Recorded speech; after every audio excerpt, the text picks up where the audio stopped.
Over to you, Jim and Matt. Come on. Thank you very much, Luke. We're here, the grand final, Gfinity Elite Series. Mac, I know you look pumped to be here. I'm pumped. But are you actually pumped? I'm actually really, really pumped. It's really a great day. You know, yeah. As you know, not as excited as I sound. I am definitely excited to see Order take it 3-0. I just think it's going to happen as well. You know, it might just be the red hairs, you know, touching together, but I think we're on the same page there. Yeah, look, you are the spark indeed, Mac, but the first battleground here is going to be train. So these two teams, we saw them play out in the regular season. It was a closely contested affair, went to overtime, and I tell you what, Order gave Chiefs a massive heart attack in that match. Yeah, it was, from what I recall, almost a stomping, in the fact that it was too close to actually be a stomping. No, it was the first overtime we actually saw in Gfinity, and it was a very good match to see. You know, we all expected Order to come out on top by a fair margin, and you know, the Chiefs came. So, Kevin, as he has said, Chiefs are here to game. I don't know about a 3-0, but I do believe that they could take one map, maybe two, depending on how they're feeling today. Yeah, look, it's one of those things, and I think I side with you in that fact. I think that Order, the depth of map pool there, the best of 5, the whole structure of this final, it suits them because they've got that deep map pool to rely on. They've got the depth of skill in their squad as well. So I think when it boils down to it, yes, this first map here might be a Chiefs map because we did see them really take it to Melbourne Order. Melbourne Order, very, I guess, fortunate in the sense that they've got a depth of strategy available to them. We saw them in their profiles basically saying that they've tailored their game not just to the Australian meta, but also looking to that overseas meta as well. So I think it's going to be really difficult for Chiefs to just vary it up enough to catch Order off guard. Yes, they did it in the regular season, but it's not going to happen twice. I don't think Lightning will strike twice in that instance. So I think going into this match, it's key that Chiefs get themselves off to the best start. They've won the knife round 2. They've taken City side. Need to capitalise here. So here we are, Order grouping up, looking to head over towards Brown Halls, but APOC ready, posting. Is he going to be able to pick up the first frag of the grand final? He does, but the trade comes out quite quickly. Alistair hitting the nice little headshot, and Hat coming out lowers. Can't quite find it. Like Flick's going to hold strong, finding 2. Sicko and Emag hitting back. Dizzy taking out Sicko, and it's all down to Emag now in the 1v2. He has the bomb in hand, but he hasn't been able to cross over to the site yet. Looks like he is going to hightail it backwards for the moment. Dizzy, 34 HP, spotting from Con, but he's not going to find anything there. Emag just clearing this flank, slowing it down, but Doom, he's actually getting aggressive towards uppers. Could grab the info in just a moment. Very, very, I guess, standard play from Order in that regard, just a basic contact play towards B, hoping that they could catch Sydney Chiefs off guard. It's ball down to this 1 versus 2, and Emag's just making sure he's got some space to move in here. He has no information as to where the last 2 are, so an experienced player of his calibre is going to take their time. He's got still 42 seconds remaining on the clock and plenty of angles to cover. Train, it's a big map. There's a lot of hiding spaces for the CTs to be sitting in, so hard work here ahead for Emag. But look at this Doom pushing, getting so much information right now. Sydney Chiefs, they have to know that Emag's on the A site. This Molotov will slow down a push, and Dizzy actually going to be killed by that Molotov. Bringing it back to a 1v1, but Doom, he whips a couple of bullets, taking Emag down. He eventually gets him, and we have Sydney Chiefs picking up the first round of the grand final. And Dizzy just couldn't get out of that in time. Perished in the flames, and for a moment there, I thought that was very, very doable there for Emag. If he could just slip the net, get himself away. Couldn't do so. Doom actually pushing for that info. Crucial piece of play there from him. But this was Flicks just holding it down inside as well. Handy frags for the Chiefs because without him, they were overwhelmed in that bomb site. You don't want that block in your face, close quarters. And he dealt with it quite well. Yeah, crucial kills to gain there. And here we are going into the second. We are going to see the Sydney Chiefs buying up 2 rifles, or 4 rifles rather, 2 FAMASs, 2 M4s, and 1 MP9. Decent amount of utility there as well. And this is the question for all CTs, is how much do they invest in this second round here? Do they just go for the SMGs? Because the weaponry, the pistols that Ts would normally afford themselves on that second round can be so overwhelming for a CT side. If they're under-equipped with SMGs, they don't often get time to utilise that utility. So better to go off with rifles here for the Chiefs. They've certainly invested into that iron. We've seen him play his position so many times. Huge information piece for them. And, I mean, at the moment, he's just sitting there waiting out things, and he'll be alerting everybody to their presence. Gets himself out here. Could be under pressure. They do take control of SL, so they've done a good job already of pushing him out of SL. It's important that they get him out of that position. And this is a well-weighted grenade, but it doesn't actually find any bounty whatsoever. Here we go, iron in, farming, 1, 2, 3. I feel like this deja vu. Oh my god. Iron, what are you doing to me? Anyway, here we are, Emag last alive once again. And he's going to be taken down by Dizzy. Good push coming out from the Chiefs, but Iron, he is so good in that SI position. Oh, he's played it time and time again, and I feel like the clips that he produces from there, rinse and repeat. He'll do it all day. You need to get him out of there. They did what they could with limited utility. They wanted to just save it for this next round coming up. Yep. But in terms of what they didn't do a good enough job of getting him out of there. He got flashed out, but he retook it quite quickly. He did go in there off that nade that we did see APOC lining up. Here we are, fast outers take to the look of it. Late push from Ivy, but we'll see if Doom is going to be able to hold. Dizzy holding strong with that Famis, taking down Alistair. Breaking the rifle out of the hands of Order. Emag finding himself 2k onto Doom and Dizzy. Liaz taking down Iron. Now it's all up to APOC to try to hold the outers sight here. Emag will be taken down, and it is brought back to a 3v2. Bomb on its own at the moment, slowly trying to make its way towards the bomb site. But Liaz posting, does spot Flicks, a little hot on the trigger there.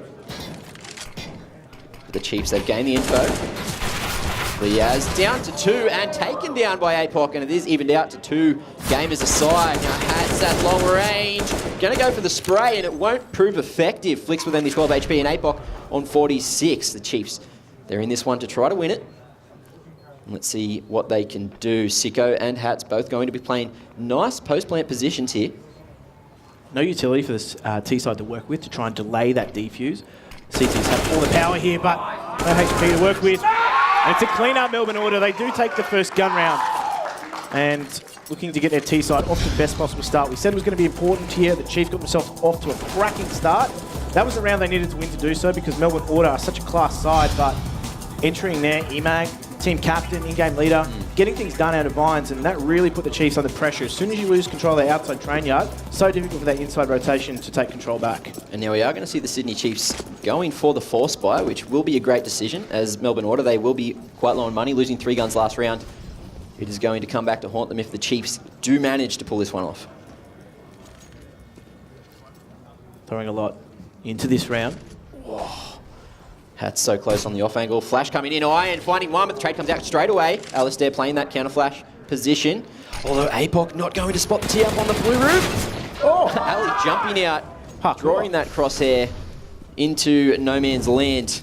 We are going to see a 3v3 scenario. Alistair finding Doom as that Molotov did come out to force him out of position. Dizzy though finds one, can't find the second. Alistair doing great jobs for the Order team right now.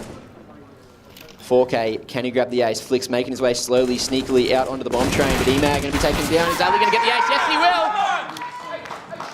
5 kills, but only 1 man alive for Order. So their economy is going to be quite low, but that was a huge round coming out from Alistair. It was, and he was just straight into the action there as well, playing at any flash position. And I thought that I did a good job, but the problem is when a CT gets 1 for 1, that's not an ideal scenario there. It looked to be good, that flash was perfect, but if he picked up that second frag, completely different round. Alistair, aware of that fact, played that anti-flash position quite perfectly here, and we do see a round coming up from Melbourne Order where they've just got SMGs. So in terms of what they've invested here, they're just going to put, I believe, Hats and Liaz on entry point here. They're just going to clean things out, send them in first, mop bucket in hand, in this case Mac 10. Very, very, I guess, dispensable in that regard, but now they're just slowing it down. They're not pulling the trigger too fast here. Important that they don't do that because you can run into stacks, you can run into issues. On a map like Train, in the early instances, shields information from both teams, but here they go, just executing outside. Flicks gets 1.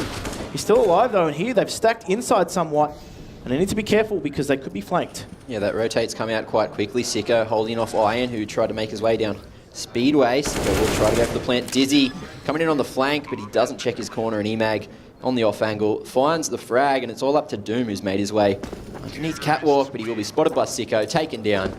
And there we are, Order taking the lead 3-2.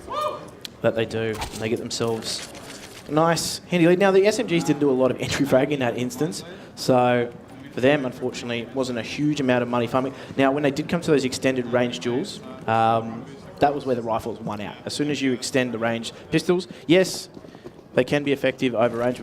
9 times out of 10, a rifle wins that duel. So back onto the gun round here. Important piece to note, no AWP for Chiefs, so they're just going to go with that rifle setup because that's all they can afford in this CT economy. And Order slowing things down a little bit now.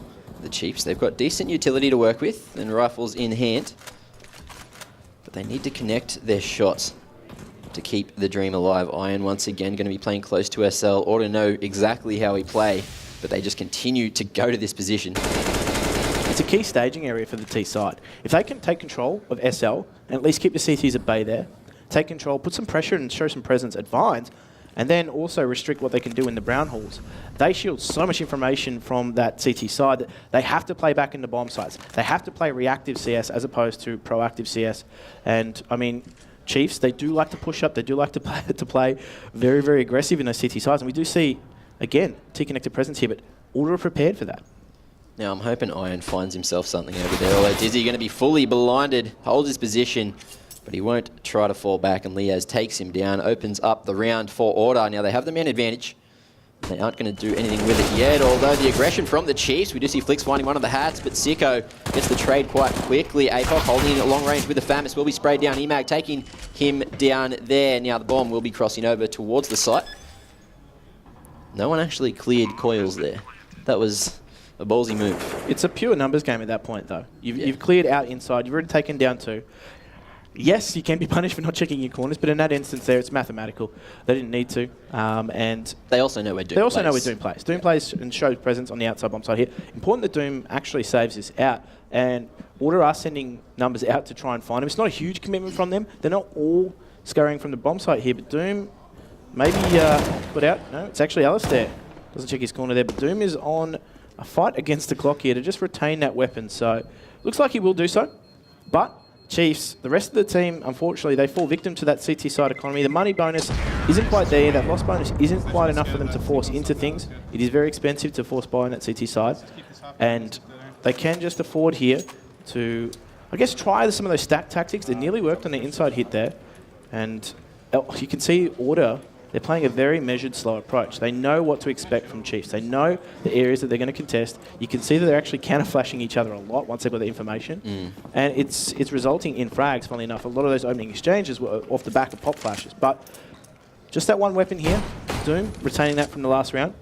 And Order just holding themselves in a very, very default stack here. Again, Sicko, he's so good at finding those opening jewels and winning them, taking down Iron, and immediately rotates off. It was good to see that Hats didn't really like those paper towels up on the shelf there either. He got rid of those quite quick, so he can just watch any aggression coming out from the B site, but the Chiefs, they will be playing close with these P250s. Doesn't need the paper towels when he's playing cleanup. Haha. Anyway, I'll give you a laugh this week. You know, it is the grand final. I won't be seeing you next week, so that'll be... Thank goodness. Funny man. Anyway, EMAG above SL. Grouping up with his teammates. Look like Order are going to potentially go for an outers hit, but stay nice and close to try to get those trades and not get taken down or lose those rifles against this eco from the Chiefs. Now, sandwich smoke coming out. Hats getting ready to execute from the top of SL. Alistair making a bit of noise there on Blue Train. 2-man set up in SL. Isn't going to spot him at all. Now, Ali with the AK going to be taken down early. CZ doing the honours there. Sicko. The AWP finds one on the Doom and a second. Beautiful little quickscope for the headshot onto Flicks as well. Now Hat's coming in late. Still going to be held by APOC, who finds himself the AK, and now it's down to a 1v2. But Order, they know exactly where APOC was. And he is going to be rotating all the way through Speedway around to Connector, which may actually be heard here by Sicko. And he will stick the plant, although it looks like he might not have the information as he was still spotting SL there. APOC going for a huge rotation. And Liaz may have just heard that as they do turn around and start to watch that area. Sicko, I think he might have been spotted. Now APOC, it's all on him in 1v2. He's going to find one. Now the 1v1, is he going to clear the right areas? Liaz spotting him, playing in the corner, and APOC taking probably the worst route he could have there, running up on the stop sign and allowing himself to be killed. And this is Sicko. I mean, he should open up a secondary business there, face massages for all. But in terms of what he did, like, he wasn't afraid in that situation. Chiefs were forced to play close because that's the effective range of the pistol. They didn't take that next step, though. What they've been doing in previous rounds is trying to take control of areas like SL, like T-Connector. They just stayed within close range. And despite the slow approach there, it was a very slow round from Order. They didn't actually catch many frags in the opening exchanges. They did get traded out a lot, and it was just the hard work there of individuals that put them through those rounds. But this is aggressive here. They do take control of SL. Changing tempo here from Melbourne Order. They do get out to the yard. Chiefs are cleaning up though, and Liaz, could he turn the tide back in their favour? He can't just yet. Emag though, going back to work, back to a 2 versus 2. And positioning here from Chiefs is going to be critical. They're actually separated at the moment. It's important that Dizzy stays alive, waits for his teammate to regroup here. But the ruse is being sold here from Melbourne Order. And I don't think I've ever seen Liaz miss that many shots. He could have had an easy 2K, and he somehow managed to whiff it. Anyway, in the 1v2, it's all up to Sicko with 19 HP. Dizzy and Flick's going to be grouping up here to look to play for the trade, but Sicko now has the information. Flick's running around like a madman. And there you go. Flicks has spotted out Sicko, but Dizzy will be jumping around, going straight for the bomb. Not going to try to contest that one at all. Dizzy, a little bit confused there. Is that an order flag? In the crowd? Yeah. Didn't you see it earlier? It's a movement now. It's more... Order up. There you go. Order up, please. And they are serving Chiefs at the moment. And Chiefs giving no tips. That's for sure. Service is great, though, from Order, I must admit. Either way, now moving into another force ball round here for the Chiefs. They can't let Melbourne Order get away here. They can't let them get a lead because I fear as if they get onto that CT side, they can't catch up. Order are so watertight in the way that they actually play their CT sides. The chemistry is there. The Chiefs need to make sure they take every round from here on out on their CT side to give themselves a shot. Nice flash coming out. Doom going to be caught off guard and taken down by Emag, who's looking for some more iron up on Bontrain. Re-peaking, but Liaz actually gets TK, taking down the captain. And now in a 3v3, Hats will be holding this SL control, waiting for the flank to come in. Sydney Chiefs going to be trying to creep down, but Hats, a little too antsy there, tried to upgrade his weapon, wasn't aware that there was a 2-man flank coming in, but Dizzy with only 13 HP and a UMP to work with in the 1v2. It is looking quite grim here for the Chiefs. Needs to find himself a better weapon if there is one at his disposal, but Order have done the smart thing. They've grouped themselves up, got themselves back together, dusted themselves off, powdered themselves up here, actually, if you're on the desk, but in terms of... Hey, we got done earlier. Sean's on the other desk, mate. It's actually the best part of my weekend, getting on fleet. But they will plant here. Dizzy, not a lot of HP to work with. Weapon, not ideal for it, but if he can find himself something better, give himself a chance here. I'll tell you what, son, pick up that CZ. That thing's an absolute machine. Take you through any scenario whatsoever. He is going to go for this. Oh, Ali, has he spotted the noggin? No, but UMP, medium to long range. Terrible weapon to have in that scenario. If he had the CZ, it might have actually turned out a little bit better there. But here we are, Order with the 5-round lead. Here we are, Emag opening up outers as well before being taken down by Liaz. Nice 2K. And that's the thing too, Order and Chiefs, you can see the teamwork elements. They're flashing each other in, they're calling their flashes really well.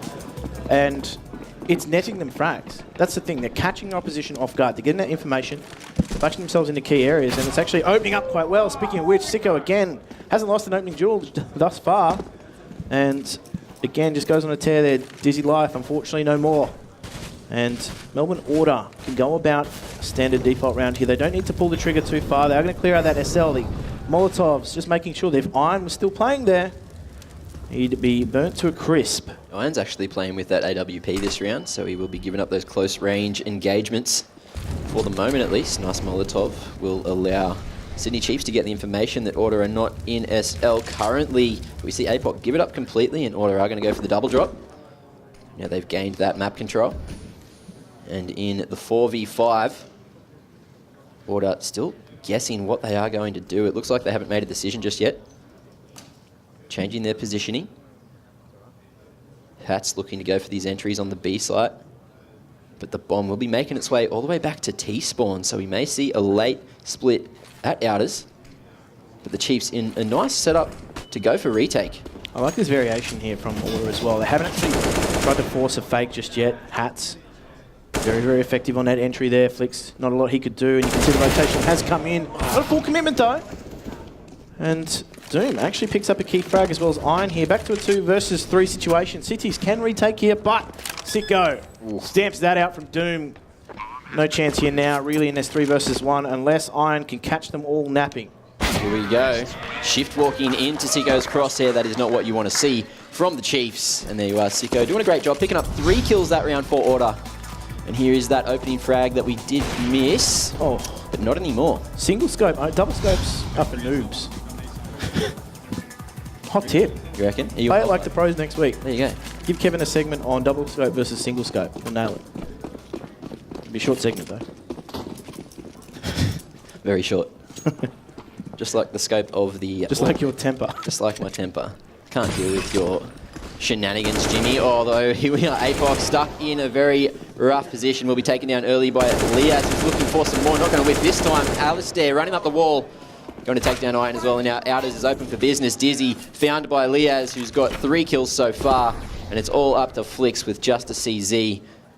Just a CZ. Just a CZ. Just a CZ. He may be able to get a free upgrade here. He's given the enemy team a bit of information, making those footsteps, and here we are, CZ. Oh, he almost finds the second as well, but Liaz holds strong with the AK. And Melbourne Order find themselves 9 T-sided rounds already. Yeah, he's just got a pocket AK. Just got a $500 pocket AK. It's, you know, not what you want to see. Either way, though, cleaned up by Melbourne Order. Changing tempo there. They realise the Chiefs, they're not going to have a lot of money leading into that round. They're not going to have the utility to contest those areas early on like they have been.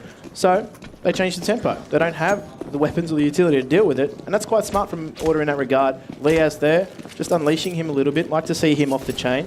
And he does regularly go off those chains. Who chained him? Not too sure, but they'll be regretting that. Although here we are, solo player on the B side. It will be Flicks, and can he get the timing? No, Hats taking him down and opening up the B side. Sydney Chiefs in a 4v5. It's going to be rough to try to pick this one up. Looks like the call might have actually been made to go for the save already, but Liaz on the lurk finds one, can't find the second. Dizzy with a fast trade. And now Chiefs literally playing for their economy right now. This is a much more regimented approach here from Order. Emag there, just takes out the mop, the bucket, and cleans up. But Melbourne Order so methodical in the way they're playing. Chiefs, they can't really get a read on Order because they're playing so defensively there. And you can just see, I mean, looking at that scoreboard, there's Sicko. 16 and 4. Having an absolute field day here. And he can sense it. Map one victory here is really important because a lot of the analysts, and myself included, when we looked at the way that the veto was going to go down, we knew this would be a closely contested map. Well, we'd hope so in terms of Chiefs because that's the one map that we gave them in this best of 5. We thought that would be the closely contested one. Order are doing everything they can to make sure that that's not a factor here. They want that 3-0. And they're certainly going the right way about it. Chiefs not really able to get a read, as I said. You can see now they've got the recognition. They know that the economy is weak on that CT side. They've got them in, I guess, a holding pattern in terms of how they're buying into this now because they're going to have to, if they're going to go force pistols, they have to forego something in the next round. They're not going to be able to afford that flash, that Molotov, that Gren, that smoke. You name it, they're going to have to go without from here on in, and it's going to be a tough battle for them. Earlier, the utility usage from the Chiefs did actually look really nice, using those flashes to get aggressive on those angles, but they don't have that option now. That's the thing. They have to go without here, and I tell you what, Alistair just clipping the leg of Dizzy, showing a bit too much. And they do check that corner. Iron, though, gets 2 for the price of 1. Doing a great job, Sicko, on the trade, and he will find another one onto Doom. How does he do it? Those quick scopes from that position. I'm getting deja vu, Jim. In the 1v3, we are going to see Liaz getting this bomb planted. Flicks deciding he may just want to try to go for it. Doesn't really have too much to lose there, except his head. And any information that was inside it before getting it taken off. Oh, yeah. Anyway, 9 rounds behind. Chiefs.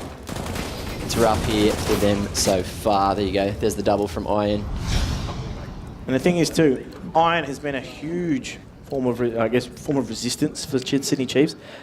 He has been systematically worked out of his favourite position on this map. That's the approach that Melbourne Order are taking. He's not allowed to get into SL because once he's in there, you can see the damage he does. But they're actually varying it enough, and once they do slow it down, they're clearing it out. He can't operate from there. And again, they've changed the tempo here. Emag just opening things up. They're going to get themselves out vines. And Emag's out into the, Ali's out in the train yard already. There is a clean-up attempt here from Chiefs, but it's back to 3 versus 3 here, Mac. This is tense. Yeah, it's close. Sicko will be holding that SL line. Looks like the Chiefs may decide to rotate back through the B site and try to come through connector, but Liaz is here and he's ready. All the way through CT, actually. the big rotate. And Leo's in a great spot to hold as well. Not technically playing for the bomb, but with Sicko covering Ivy like that, he doesn't have too much to worry about. And there you go, APOC bringing it down to a 1v2. But it looks like he is potentially just going to try to save the AWP. Liaz spotting that APOC there. He does go for the repeat, but APOC giving up the round, deciding to save the AK going into the final round of the first half of the grand final. And it looks like Liaz is on the hunt, but he goes the wrong direction, showing a bit of respect and allowing APOC to save the AK. But how's the Chiefs' economy here, Jim? It's in shambles in that regard. You can see that there's not enough money across the coffers there to actually invest into a decent round. So in terms of what they can do, they're in the same scenario they have been for the last 4, 5, 6 rounds. That's how well Order have controlled this game from start to finish. So it is a slow approach, it is methodical, but they're winning the war of attrition in that regard. But APOC was able to save out that AK, so at least for him, you can see across the board here, he's actually got himself some decent weaponry, some decent utility as well. Probably the best outfit. He didn't really have a chance last round, no kit there to go things out. But Iron, again, they're driving him out of this position. They've got more utility. They can win that battle every time now. But here we are, Flick solo getting aggressive at uppers this time, but he will be met by Liaz in just a moment. Is there a pop flash coming out? No, there's not, and Flicks is going to come out on top, holding the map control, which will slow down a plant from Order. Team Sydney rotating in. Emag does eventually get that frag onto Flicks, and the bomb should be planted successfully, but Hat's playing close to this smoke. Potentially waiting for a flash to allow him to push in, but here we are. APOC going to be spotted as he jumps up onto the bomb train. Hat's looking for a bit more. Sicko finds one, gets the nice flick, but the trade comes out. Doom doing a great job there with the Famis, and it's all up to Hats in a 1v3. The bomb not planted for him either, but he does get aggressive, and it looks like we are going to see a ninja deep. Well, not even a ninja defuse, just a defuse. Yeah. Hat's in a pretty average post plant there, and that is how we are going to round off the first half. Yeah, that is what Melbourne Order need to do. They need to be so methodical in the way they play. They've controlled that half the entire time. They won the economic battle. And you give yourself a really sporting chance on train if you win that early on. As soon as the CT start to get that advantage, they can really restrict you in what you do. Chiefs never had that from the get-go. You could see that when they did play Order in that 5th week, they had a bit of an advantage in terms of utility. They could push them out of those contest areas. They were never allowed to get into the T connector, the SL, like the staging areas. Iron was a stiff resistance as well on that CT side. But this week, the tide has turned on them. So in that regard, they're going to get themselves a very good account here on that T side. Going into 60 side, feeling super comfortable now. They get that pistol. Chiefs are really with their backs against the wall here. So, I mean, just while they warm up and go into the next round, they're going to be thinking about what they're going to do in the next half. Guys, don't go anywhere, though. We're going to have the second half of this match coming up very, very soon. Hold on to your hats.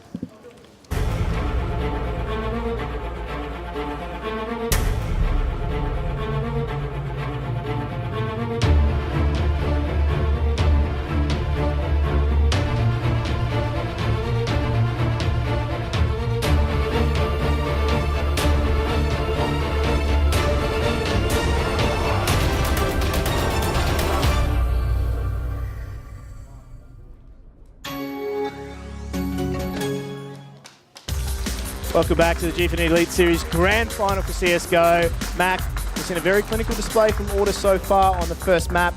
Chiefs have been given a taste of what they're in for over the course of this best of 5. How are you feeling about this one? Well, I just want to recall, it hopefully is correct, is that last time these two teams faced up, when they did go to overtime, both teams had a much stronger T side, which is pretty rare on train, but it could happen again today. And I'm excited to see it happen. Well, there is not much delay here between the second half going live. Mac, we've seen huge play so far from Order. Chiefs have been a little bit quiet by their own standards. We know that players like Dizzy, particularly on that T side, never really got going. He lost those opening duels with Sicko. Sicko was absolutely tearing them apart. And will that continue into the second half? I guess we'll find out in just a moment. Sydney Chiefs, though, they need to get this pistol. They need to work themselves back into this match. And here we are, Chiefs. They're going to be not quite grouping up, letting Iron go in first to try to get the information, looking for the entries here, but Iron slowing down for a moment. The call's been made. And No, they will wait for their teammates. All the group up. Death ball coming out, but Hats looking to stop it. Sicko finding one on the cross, looking for a second. Re-peeking. Wrapping. Hats and Dizzy trading out. And here we are, 4v2. The bomb is down in the rough location, and it's off to Dizzy. But the man's unable to connect any shots there. Hats doing a great job holding the B site with the 3K to open up the second half. Yeah, I think they needed to pull the trigger there and just go into that bomb site. Yep. Once Hats was playing in that solid information position, generally CTs don't play close on pistol. It's usually an information play. So they need to pull the trigger, get down that ramp, and they were caught in the lonely position of neutral in that regard. They had nowhere to go, the rotation was coming through, and then they doubled back around to make that commitment to the inside. The rotation was there, they were cleaned up. So Sydney Chiefs, much needed pistol round doesn't go their way, and now you can see they are forcing into this here, so Order need to be careful. They haven't invested as much as their counterparts did on the CT side, but they are in a better position here because they're on T side, or CT side, should I say, and they've won that pistol. So Sydney just making their way through, just hoping to catch anyone off guard. Very slow play there. If they can work the picks, might be able to give themselves a sporting chance in the round here, but Melbourne Order, it's a very default spread there, much like your chicken and potato salad on a Sunday afternoon. Very default. Yeah, right. I don't like potato salad, but thanks, Jim. Anyway. Little salad, maybe. Here we are, Order with the 10-round lead. Let's change the subject. I don't like your diet choices. You don't like my dialogue either. I don't like many things. I'm a pretty angry gamer, angry man. True. Sorry. It comes with the red hair. Anyway, APOC, he's lurked his way out into Olaf. Will be hiding, playing close with the CZ. Liaz taking down Flicks and Iron. We try to go for the double drop. Alistair holding strong. Looking for something else, but Doom with the re-peaks. Not going to be tagged up at all. Dizzy with the Deagle. Finding one, but the trade comes out quite quickly from Emag. Doom can't quite find the head, and Emag's going to find himself a second for the round. And Melbourne Order only need 2 more to take the first map here. And the crowd is pumped. At least that one guy is. I respect that. That one guy. Champion. But this is, again, that SL position. Both these two teams are trying to contest for it. And, I mean, when you don't have a lot to do in terms of what you've got in utility, it becomes a little bit of a bloodbath there. But Melbourne Order now find themselves in a commanding position. They've got Chiefs again on another force bar here. They don't want to surrender match point. They want to try and make this work as much as they can. Now, Sicko could be caught out here. He does go down. And Chiefs have got themselves an opening here, but they haven't committed. Chiefs have got a man advantage for the first time in a long time as well. That is true. Opening duels haven't gone their way. Look at this though, Flicks. He's made his way out onto the B site. Lurking around, hiding at Oil just for the moment. Toe's not going to be spotted with the nice positioning there from Flicks, but Hats, he is aware that a push could have come out. Flicks just disciplined, holding, allowing his teammates to catch up. And he is going to be trying to slow down any re-aggression from Order. But there we are, Iron taken down by Liaz over on the A site. Oh, and APOC decided to stand in the Molotov, which did unfortunately spread to his toes. Dizzy committing to the fight, and Hats holding the cross so strong, eventually finding Flicks, tagging him down to 10 HP. Teammates rotating in. Liaz will be tag teaming Flicks there and finishing off what Hats started as Melbourne Order find themselves on match point. And Melbourne Order just played very, very comfortably in that round. They held back. Hats capped too. And it was a very, very clinical approach. This whole train map has just been a masterclass in how to play sides when you know what your opposition are doing. They played very, very reserved on that T side. They waited out the aggression from Chiefs. They sat back. They let them come at them, and they dealt with them as they knew they were pushing. They got that information. But this is Chiefs' last roll of the dice here, potentially. If they don't win this round, this is the map. And Iron, he's out. All the way Fire out. into flames. Gets an opening frag here, but this is where things could break down for them if they're not careful. The play with the MAC-10, hold W, seems to be the weakness of Order. Now here we are, Iron jumping around, making some noise. The bomb is finally going to be planted here for the Chiefs. Iron, nice position, hiding in the front of the train at Old Bomb. Sicko looking to try to find an early frag on the retake. Ali coming in on the flank, taking down Flicks. Hats found Iron as well. And now in the 2v3 is Sicko. Gets the headshot with the wallbang on a Dizzy. It's all up to Doom. Alistair coming from blue. Who's going to have the better aim in this situation? Hats looking to just go for the defuse. Doom pulls out Deagle, but he's going to whip everything, and the defuse is going to come out. A little bit too early. Alistair on the cover, doing a great job. And Melbourne Order are going to take the first map here today in the best of 5 for the grand final of the Gfinity Elite Series. Not a lot Doom could do from that position either, unfortunately. It was not planted for him. He had no angle. And as soon as he was found out, Order just closed down every possible angle for him in that round. So a very methodical approach here from Order. It's what we expected to see. They're a well-rounded unit in that regard. So in terms of how they were able to deal with Chief's aggression, they waited it out. They came into this match prepared. They'd actually had the pleasure, I would say, of playing Chiefs earlier on in the piece. They knew how they would play in this map. They knew how to approach them.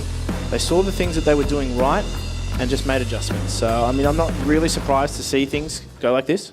But I guess we'll quickly check in with Melbourne Order to see how that map went themselves. So you must be feeling pretty good about that one. I mean, you only gave them three wins and you guys totally annihilated at this stage. What's your headspace? Where is it at? Yeah, we're pretty confident. That was a good showing by us, so we're just looking to carry that momentum forward into the next map. Were you hoping for Train to be the first map today? We actually thought they were going to pick Mirage, but I guess since they had a pretty close result versus us last time on Train, they were happy to pick it again.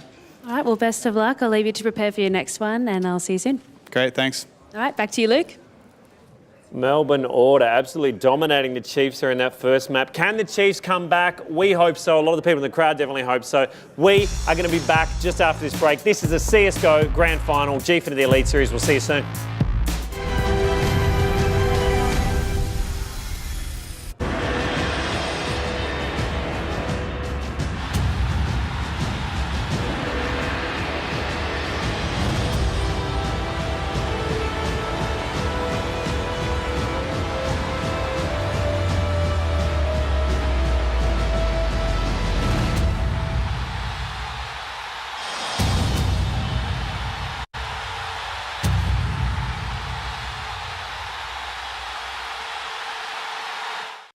Mr. Murray, have you decided on a name? We're thinking Callum. Calamari. Calamari. Calamari. Let's make it Jack. Drink it through with Dare iced coffee.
Welcome back to the Gfinity Elite Series presented by Alienware, where we are currently in the CSGO final, brought to you by DRS Coffee and Logitech Gaming Peripherals. I'm your host, Luke Joseph, and these are analysts Kevin and Sean. Boys, that was a pretty sweet first map of the day, but pretty one-sided as well, wasn't it? Yeah, pretty quick, and they made me look really wrong, so thanks, Chiefs. You're embarrassing Kevin. He wants to come back for season 2. Let's get into some analysis right now, yeah? Let's talk about how it played out. So round 6, I think is where we want to start, yep? Yeah, we'll start from round number 6, and the reason why I want to point this out was that this was just a really bizarre playstyle that Chiefs had in this particular scenario.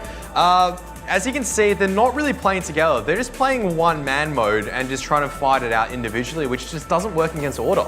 Yeah, absolutely. I mean, you see that there. Great flash comes in from Order there. Liaz gets that first frag on the Dizzy. Those aggressive forward positions coming out from not just Dizzy, but I think Iron there as well towards SL, unsupported across the map. It was a really strange CT side setup coming out from Chiefs. I'm sure they had a thought process behind it, but I mean, me and Kevin couldn't pick it out, and it didn't work for them. It's fallen apart for them there. So interesting play coming out from Chiefs, but yeah. Sort of explains why maybe their CT side wasn't as strong as they would have liked.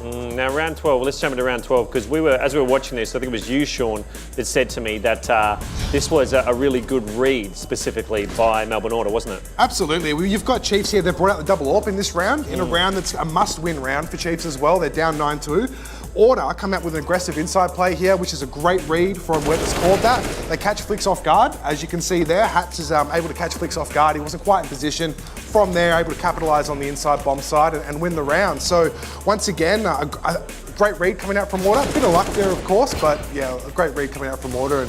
And at a point where Sydney Chiefs really needed to try and lock down and get some rounds on their CT side. What did Chiefs need to do to get this game back?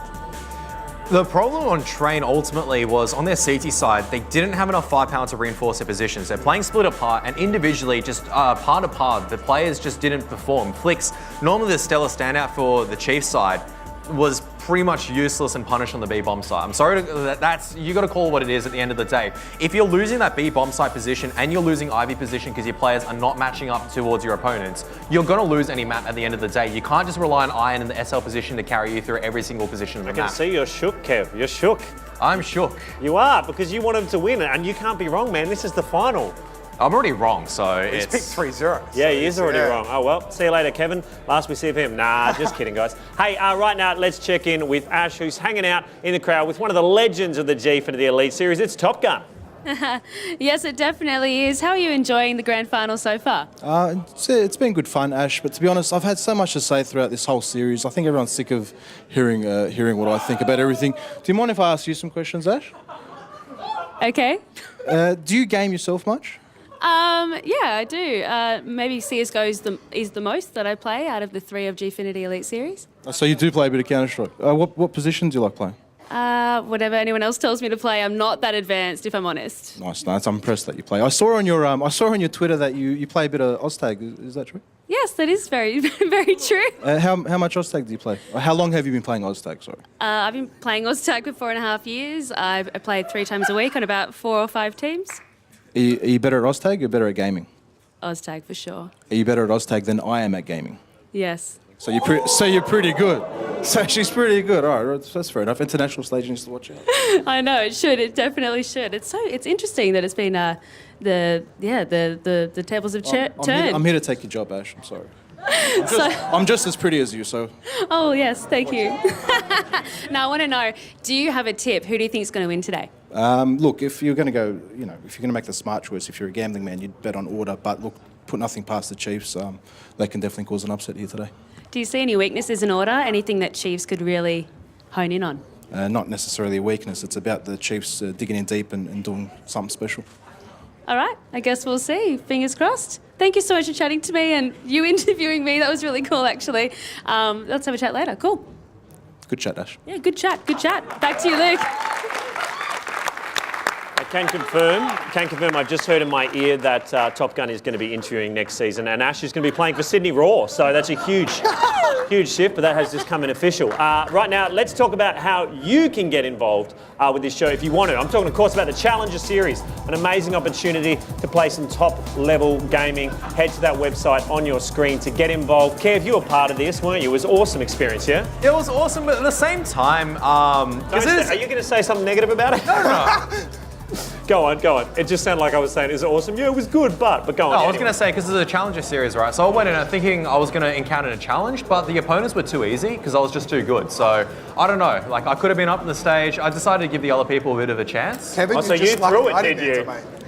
Are you saying you threw the games you're in, so you ended up on the analyst I just desk? gave the other people a chance. So I just tested it out. But it is definitely a good chance for the up-and-comers to test their mettle inside the series against other opposition around the same skill level as well. And it'll be a good chance to kind of pursue the way up the ranks as well and try to see where you could be in the future. Definitely, man. And look, we had some incredibly young players here who wouldn't be here if it weren't for the Challenger Series. So if you are watching, we'd love to have you involved. Get into it. Next up, our two teams dive into map number 2. This is the Gfinity Elite Series CSGO final. We'll see you soon.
Welcome back to the Gfinity Elite Series presented by Alienware, where the CSGO final is brought to you by Logitech Gaming Peripherals and Dare Iced Coffee. We're just about to head into the second map. Kev and Sean, this is Keish. How do you see it playing out, Kev? I'll let Sean start first because I've been wrong so far, so... Come on, mate. Back yourself. This is the final. Go on then, Sean. Look, it's not easy. It's not easy picking these, Kev. But look, Keish is definitely Order's map, in my opinion. I think Order will extend the series on this map, and it's going to be a tough battle from Chiefs then, going into map 3 and 4. But Keish for Order.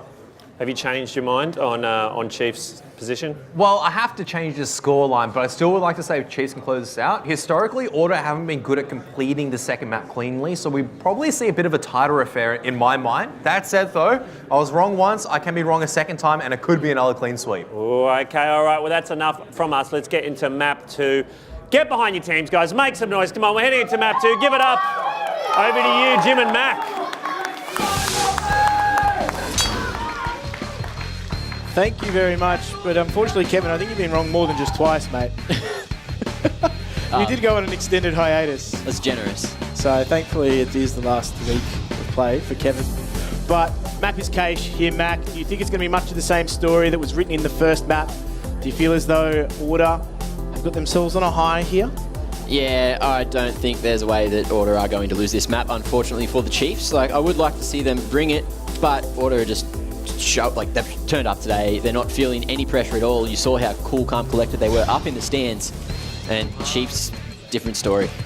Yeah, it was cool, calm, collected, cohesive. Would be another descriptor I'd use for Order, the way that they played there. And they are going to need to continue that here. Now, Chiefs, they're a team. They have a lot of firepower in that roster. We've seen guys like APOC, Iron, really starting to pop off. But it's going to take more than that. However, the map cache, it's a little bit more free-flowing than, say, for example, Train. So I think that actually might cater to what, I guess, they're going to bring into this match in terms of style. They're a little bit more free-flowing. They set those defaults. They work those picks. They will then go off that. Cache is a little bit more forgiving in terms of the environment it offers for that strategy. Train, not so much. But I guess we'll see how things unfold here. Sydney Chiefs, we're going to have to fight themselves back into this match. They get themselves back on top here. It comes back down to a best of 3, and that's an entirely different approach here. But again, contact play coming out here from Chiefs. We are going to see Order as well looking to play for the retake on the A site, unless Hats somehow is able to hold from truck wall.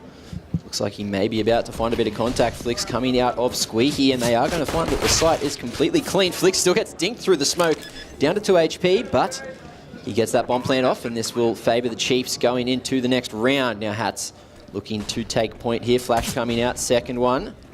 And Hats looking for the retake frags. Flick goes down. Can Hats find anything else? 2 men set up at quad, going to prove strong. Dizzy and Iron both finding frags so far. Now Doom wrapping. Spots Leaz, takes him down. Iron taking down EMAG as well, and it's off to Ali, but he can't do anything. And Doom picks up 2k, Iron picks up 2k, and the Chiefs take the pistol on the second map. But we saw this before. Are they going to be able to hold? Well, that's the thing too. And I mean, Chiefs were playing Order were playing retake on that A bomb site. Yep. Chiefs got themselves in quite easy. There was no real resistance there. They were playing very far back from the truck. However, I don't know if they had the right utility to actually retake there. I would have liked to have seen maybe a second player grab some utility as well, offer something more than the 2 flashes there. But that is an opening here for Chiefs. So in terms of how they're going to work it now, they're just going to spread themselves out nice and thinly there. Spread the jam, if you will. But in terms of how they're going to approach it, it is very much they're grouping up. They've always got someone in tow here. APOC there with SMG. He's the only outlier from the pack. He does get taken down here, but they do have some information. Are going to work towards B here. They have taken a few scalps. And again, watch them regroup before they hit this site. Now, Leaz did just get taken down by Dizzy as he made his way through the vent as well. The rotate did come in a little bit earlier from Hat. And EMAG looking to group up as well. Both with the Deagle in hand, so they could cause some damage. But it's looking grim, and I do think we are going to see Sydney Chiefs find a second round in a row, which is what we saw the last map start. And I'm not sure if they are going to find a third, though. Melbourne Order may actually catch them off guard. Anyway, here we are, Chiefs. They've got the bomb planted. They're looking to try to get these Deagles out of the hand of Order. Not necessarily in the sense that they don't want to give up their weaponry for it, but this is where Order are looking for those exit frags. They're grouped up quite nicely. You can see they're actually playing off one another. It is a miniature crossfire per se, but Chiefs don't need to overextend. There's no need for them to actually push into CT here whatsoever. Order are just going to save those pistols out. If they can take them into the next round, fantastic. That's something that they don't have to buy in that regard. But Chiefs just grouping up nicely there, catching Melbourne Order out in some instances at B, just working together, using their utility most importantly, and working their way into that map here. So Melbourne Order now get themselves a handy lead. Oh, sorry, Sydney Chiefs get themselves a handy lead, but it's great to see that Sydney have grouped themselves up nicely. Yeah, they managed to save all 4 of those guns as Exactly. well. They only had one little hiccup. It's important to do that too on the T side. When you are that economy. thinning that out, but Flick's there just on an SMG, sending the SMGs out first, making those points of contact, very standard play in that regard. And APOC here, the movement that's allowed with that Mac 10 as well is going to allow him to jump into this bomb site if he chooses to. But I mean, he's just walking out. He's not even really needing the support of his teammates here. He's actually able to catch Hats out completely there. So they've got control of the A bomb site. The bomb's in a very neutral transition position. And they're actually just swarming over the A bomb site. Yeah, they're going to leave someone to plant, and this is where they're going to let APOC go and farm with that SMG, let Flicks go and farm with that SMG, get themselves some weaponry, but EMAG actually gets taken down. Ooh.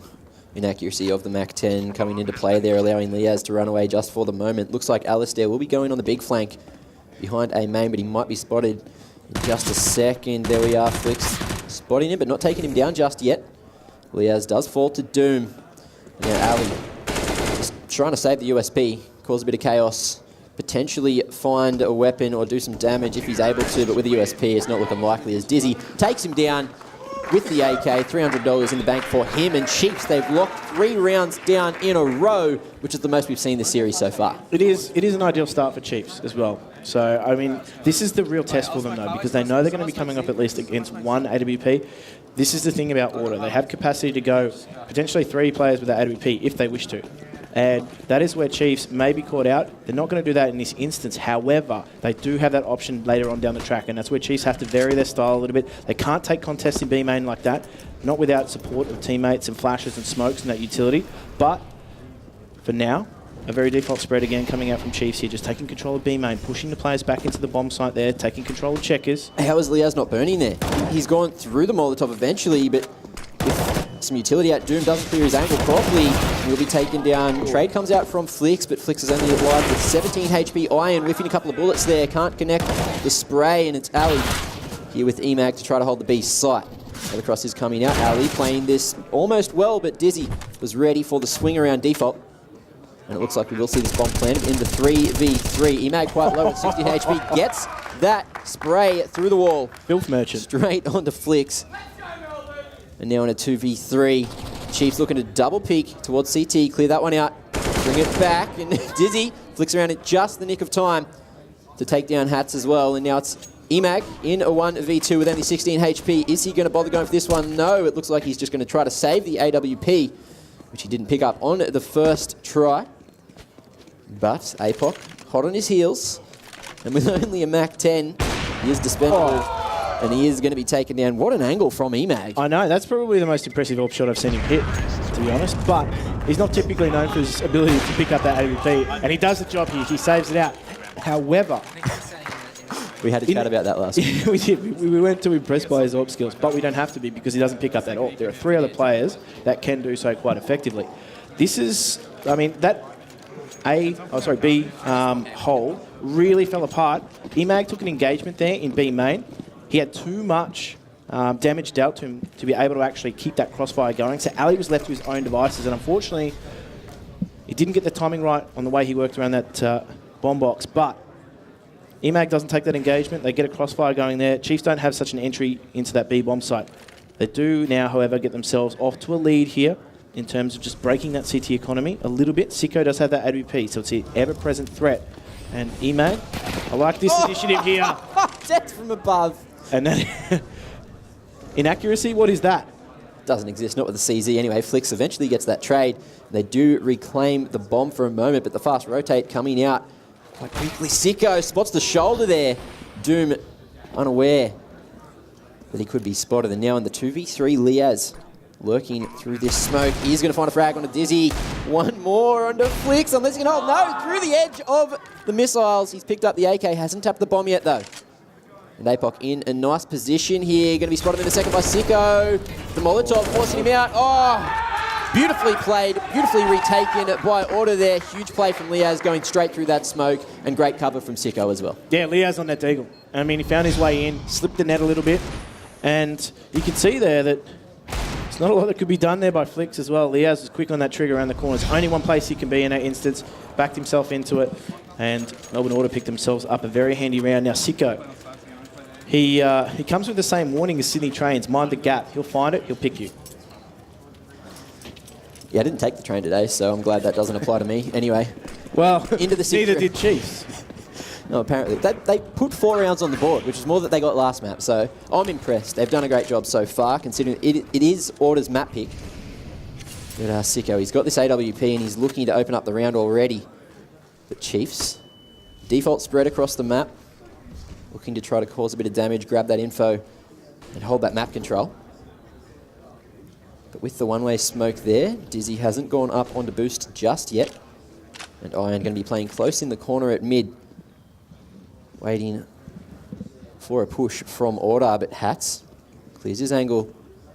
He may be spotted by APOC, but it looks like APOC going to be playing counter flash up there on the boxes. Doom makes a bit of noise as he opens up Squeaky. Cross smoke comes out. But Sicko on site with the AWP, is ready for this push. A beautiful position from Hats. The only way he could be taken down is if a pre-fire comes out through the smoke. The Chiefs, a little bit slow there. Sicko looking the wrong direction. Unaware that the wrap could have come in already. Dizzy Iron and APOC opening up the A site. And the bomb has been left at mid. So the man that was supposed to take that is Flix, but he's been taken down. So it looks like it's up to Iron, who will be on the rotate, but he's hiding in the corner. Throws that flash. Liaz is aware that there is a player close, and with 30 seconds remaining, he spotted the bomb as well. So it looks like he's just going to try to hold, as he does have Alistair coming in hot from B main. Now Molotov, going to force Iron out. Bomb has been retrieved, but Dizzy going to hold. There you go, picks up the 2K. Catches Alistair off guard, and Liaz, who goes for the repeat. Chiefs didn't need to plant that round, but it almost went in the opposite direction. That was such a strange round. Sydney Chiefs found themselves getting onto A in just those few moments that Order weren't actually watching areas. So, I mean, unfortunate there for Order. And the pendulum really swung back in their favour when they got that bomb down. Iron was caught in transition. He couldn't take that engagement on Useless Room because he didn't have the HP to. So in terms of Sydney Chiefs, they were very, very lucky to get themselves out of that round there. Liaz did a great job of holding down what he could. However, he was eventually outgunned there by Dizzy. So Dizzy, real saviour of that round for Sydney Chiefs there. That really could have gone back the other way. And these two teams, they know each other quite well in terms of the individual players, the play styles there. Melbourne Order need to get themselves back on the board here. They did lose out in that round. They have forced back into this here, so it's still a dangerous round for Sydney Chiefs. They need to be methodical, but I tell you what, I've seen some absolute calamities of grenades so far. It has been a bit experimental, hasn't it? If that's what you want to call it. That's what I'd like to call it. You know, I saw Flix throw that smoke earlier. It did smoke off Useless Room, so obviously he was expecting to play with Order's mind. Tutorials. Exactly. Anyway, Hats, he is on the glass cannon. He's been tagged down to 66 HP. I think he went for that early peek towards A main, but did fall back to Truck as he doesn't have that armor. Top highway smoke coming out. Look at that. Beautiful bounces. It's like the tennis. It's great. Anyway, Ali, smoking the front of sight, looking to hold. Liaz in a decent position, but that Molotov going to burn Alistair alive. He was up on the box. Liaz finding a 2K with the FAMAS. Doom on the trade, and the B-side is opened up. Now, Iron goes across flash. Hats somehow dodges it. He'll find a frag on the EMAG. Sicko tries to make his way through vent, and they know exactly where Hats is, who's going to somehow dodge those bullets.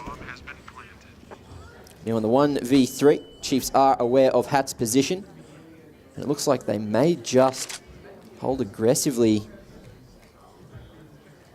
APOC on the hunt already, expecting Hats to go for the save on the A site. But Hats will be shift walking up highway, pulls out the knife at just the wrong moment, and he'll be taken down. APOC gets himself a free AWP. No. Doesn't take it. Doesn't take it. And a fast mobile approach here will work for Chiefs in that regard because they know they've done a lot of damage to the economy here. Leo's picking up 2 in that instance, but wasn't enough resistance. They lost that bomb site. They got traded out. Alistair, I mean, those Molotovs, we've seen them. They're very, very tricky to navigate. Sometimes where the Molotov's actually spreading out, it isn't actually a decal or a sprite being displayed. So the only notice that you have that you're burning alive is a little tick, tick, tick noise, and that's it. And sometimes when you're low HP, that's not enough. So, I mean, in that regard, they're unfortunate to go down, thought that the cover of the smoke was actually going to be enough, and that opened their entry into the bomb site. That was a one-way smoke. He was in the smoke. Yeah, he was in the smoke, but also in the Molotov. In the Molotov. Questionable game mechanics, you know, but it's a game we love and enjoy and love to hate as well. Oh, so let me tell you, I love to hate this game. So in terms of, I guess, the little quirks like that, they can either go for you or they can go against you. It's the nature of the game. And in that regard, that didn't go the way of Order in that instance. So, I mean, this is an ideal start for Chiefs. They're bouncing back from a really rough ride on the train in the first map. Yep, that was it. They weren't in... Well, to be fair, we didn't see a lot of noise out of them, so they were definitely riding in the quiet carriage. But, Mac, they bounced back here on map number 2, Cache. What is it with Australian teams and doing well on their opposition's map pick? Just having no idea, no knowledge of what the other team is going to do and just do your own thing, catch them off guard. The team that thinks they're more prepared go into it with a lighter mind, expecting to, you know, be prepared, and then they're just not. Maybe they need to drink it through. They just need to drink it Maybe they need to. But performers for you so far, I mean, in Order, they've been a little bit quiet. I mean, Alistair, quiet game for him so far. Liaz has got some numbers on the board, but the heavy hitters from last map, your Sickos, your Emags, have had very, very quiet starts. And for them to have a quiet start, it definitely does affect the team. And you can look across the board there. Chiefs getting themselves off to a nice little start as well. So, I mean, T-side, they're playing a lot more fluid. They're a lot more comfortable on this map. They played this map countless times. Case is, it's a bread and butter map. It's a staple of the scene. And no matter at what stage you're at as a team, Case is a comfortable pick. Case is a really comfortable pick. So I'm not really too surprised to see Chiefs doing well on this map. What I am surprised is to see Melbourne Order not doing well on the CT side. Now, to be fair, I feel as though this map, particularly in Australian meta, has actually lent itself to a heavier T side. So, you know, the fluidity of the map, the fast-paced nature of some teams really catches a lot of CT sides off guard. The nature of force buying into it as well, economic management on CT side lends it to bleed out a lot for CT sides too. So for Order to find themselves in this position, it's not over for them, but they need to just tidy things up a little bit, give themselves a good run here on the back half of this first half, and get themselves some rounds to play with, because when they transition onto that T side, you pointed it out, T sides have been much better. Yeah, and I've actually been working on a strategy for Order to drink it through. I don't know if we can get a close-up on this. This is very... Is there any way that we can have a zoom in on the strategy? Is there any... Hello? All right, no, don't. No, just keep it. No, you keep it up. We keep it up. Just keep it up. I don't know if you can persist. see it. So. Here we are. Whoa. There we are. Whoa. Hey, there we are. All right. So what we got? We got a shoe. We've got Dare, and then step 2, you've got Dare being poured into the shoe. Oh, that's poor. And then Mac. step 3, you've got Mac on his knee drinking Dare out of the shoe. So I don't know if it could be replaced by Alistair or anyone, but it is a strategy that I believe that Order could put into play to perk themselves up a little bit. Yeah, look, you've got to hope that that doesn't get laced with anything. I hope this tech pause is done soon. I'm done with gym. Oh, well, I'll just stick the boot into me, mate, whatever. Dear me. We're back underway here, thankfully. Shoe. Oh, my. That hurts my soul, Mac. Really does. But a round coming out here. Iron. He's looking hungry. Picks up 2, but can't overextend here. Does get taken down. Sicko finds that there in a simple swarm tactic. But he's also picked up that information as well, that the whole team, Order, all were on the B site, and this is going to allow the Chiefs, they've gone straight through Z, looking for the fast flank. Liaz is going to be spotted over towards Checkers as well, and Emag looking to save the AK. Where is he holding? Nice little off angle here, fighting behind the box, but he is going to be spotted. APOC too sharp right now. Flicks over, Emag going to be taken down, and Chiefs with the 6-round lead, T-side cache. It's a great start. It is a great start, and I mean they need to go further here. This is another gun round coming out from Order, so this is where they need to really lock things down. And it is a slow default pick strategy that Chiefs are playing. They're not doing anything particularly methodical in that regard. They're just playing it slow. They're playing it smart in terms of the way that they're taking engagements. Once they recognise a weakness, they do pull that trigger quite quickly. And that was, I guess, a criticism maybe of their T side. They didn't really have a successful T side. They didn't get a good run at it, to be honest. But almost as unsuccessful as Flix's grenades this match. Yeah, it looks a little rough for him. I've seen better. Liaz doesn't need to see his opponent to get those headshots. Too damn sharp. Iron close from trade. With the flash, he is not going to be able to see his accomplice? No. Enemy? I don't know. Rival? That one. Opposition. And Liaz, sorry, picks up the 2K so far. APOC taking the battle will take down Hats, and we do see Sicko quite close looking to hold. Doom's going to be spotted by Emag, who is going to just take it slow. Spot those shadows. He is tagged down to 20 HP, but he picks up the frag onto Doom, and it's all up to Dizzy now in a 1v4 to try to pick up an 8-3 round for the Chiefs. Got free fire coming out, as well as a swing from Sicko, who hit Dizzy with the old checkmate, and Order find their second round. And someone from the crowd asked to send them home, but they've only got 2 rounds so far, so we'll see if whatever the technical issue was with the Order game is fixed. And now they just need to get themselves some momentum here. It's important. That was a good round for them. They took minimal losses in that regard. Important for building economy on the TT side. So again, just waiting things out a little bit as well. I mean, Chiefs, the default split pick strategy. That's all they've got going at the moment. Why do they need to change it? It's been largely successful, but they're getting some confidence now. Sicko, again, taking engagements in mid. He's not just handy with that AWP, he's handy with that rifle as well. And that, for a team, is important. Because in situations like this where they don't have the economy to actually invest in AWP, at this point of the game, it's a huge investment. It can really turn the game against them if they do lose a round. He has to pick up that rifle for the good of the team. He's done so. He's held down mid. And there isn't a huge emphasis from Melbourne Order on it. They've actually made a slight shift on that CT side. And in terms of Sicko, now being able to hold things down on his own in mid, that's a huge advantage for Melbourne Order in this instance because they can play two on the bomb sites. They can actually be reactive as well. If they notice that Chiefs are actually putting a great emphasis on that B main, they can take control of other territory, take control of A, and they're actually going to react here in mid. Sicko takes down a third, looking for that fourth. Could it be the ace though? Not taken down. Yes, Doom too sharp, finds one, almost a second, tagging Emag down to 23 HP. He does have the bomb, but the boost into Vent has come out. It looks like the flank from Liaz is going to be effective. Doom not ready for it, and Order find themselves that third round. And if you've got a strong independent player, oh, hit him with the teabag. Calm down. There you go. No bans here for players with that. But that is a signal of intent. I mean, Sicko picking up the 4 frags in mid. Super handy for his team. The way he's able to lock that down is a huge bolster to Order there. And I mean, the crowd got right into it. They saw what was happening there. Do you think Liaz was saying, "Who's your daddy"? No, that was Doom's line, I believe. But, ooh, this is Sicko. He's got that AWP in his hands. This is the situation he loves. Put pressure on him. See how he reacts. I think he's up to it.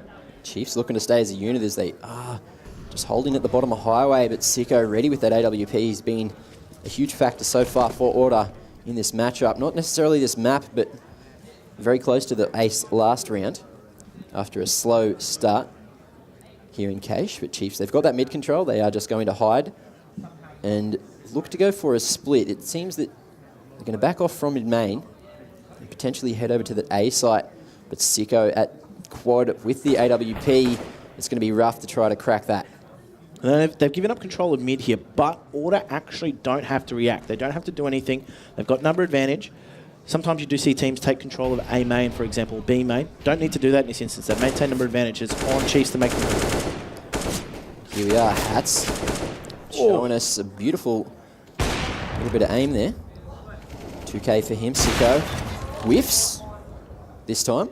Maybe it was better that he did have that M4A1S in hand. You got the bowling chain coming out. Great turn from APOC. Warney, champion. Just as Flix was trying to be, as he did go for the wide swing solo. Trade comes out from APOC, and in the 2v1, he's only got 18 HP remaining, but he does have the time to get this bomb planted. That is going to bring in the 2 CTs here. They need to regroup, work together. Great position for Liaz. Going to win in that round. And Chiefs do fall here, and the Molotov spread is going to... Liaz is going to be safer now. But Melbourne Order, much needed round for them there. Now Hats there, he was actually coating his opposition in bullets. That worked quite well here, but this is Sicko again. Now, I didn't see anything there. Hello? He's got 40-20 vision. That's insane. But that's the kind of form he's in. Once he gets going in these sorts of matches, he's really hard to stop.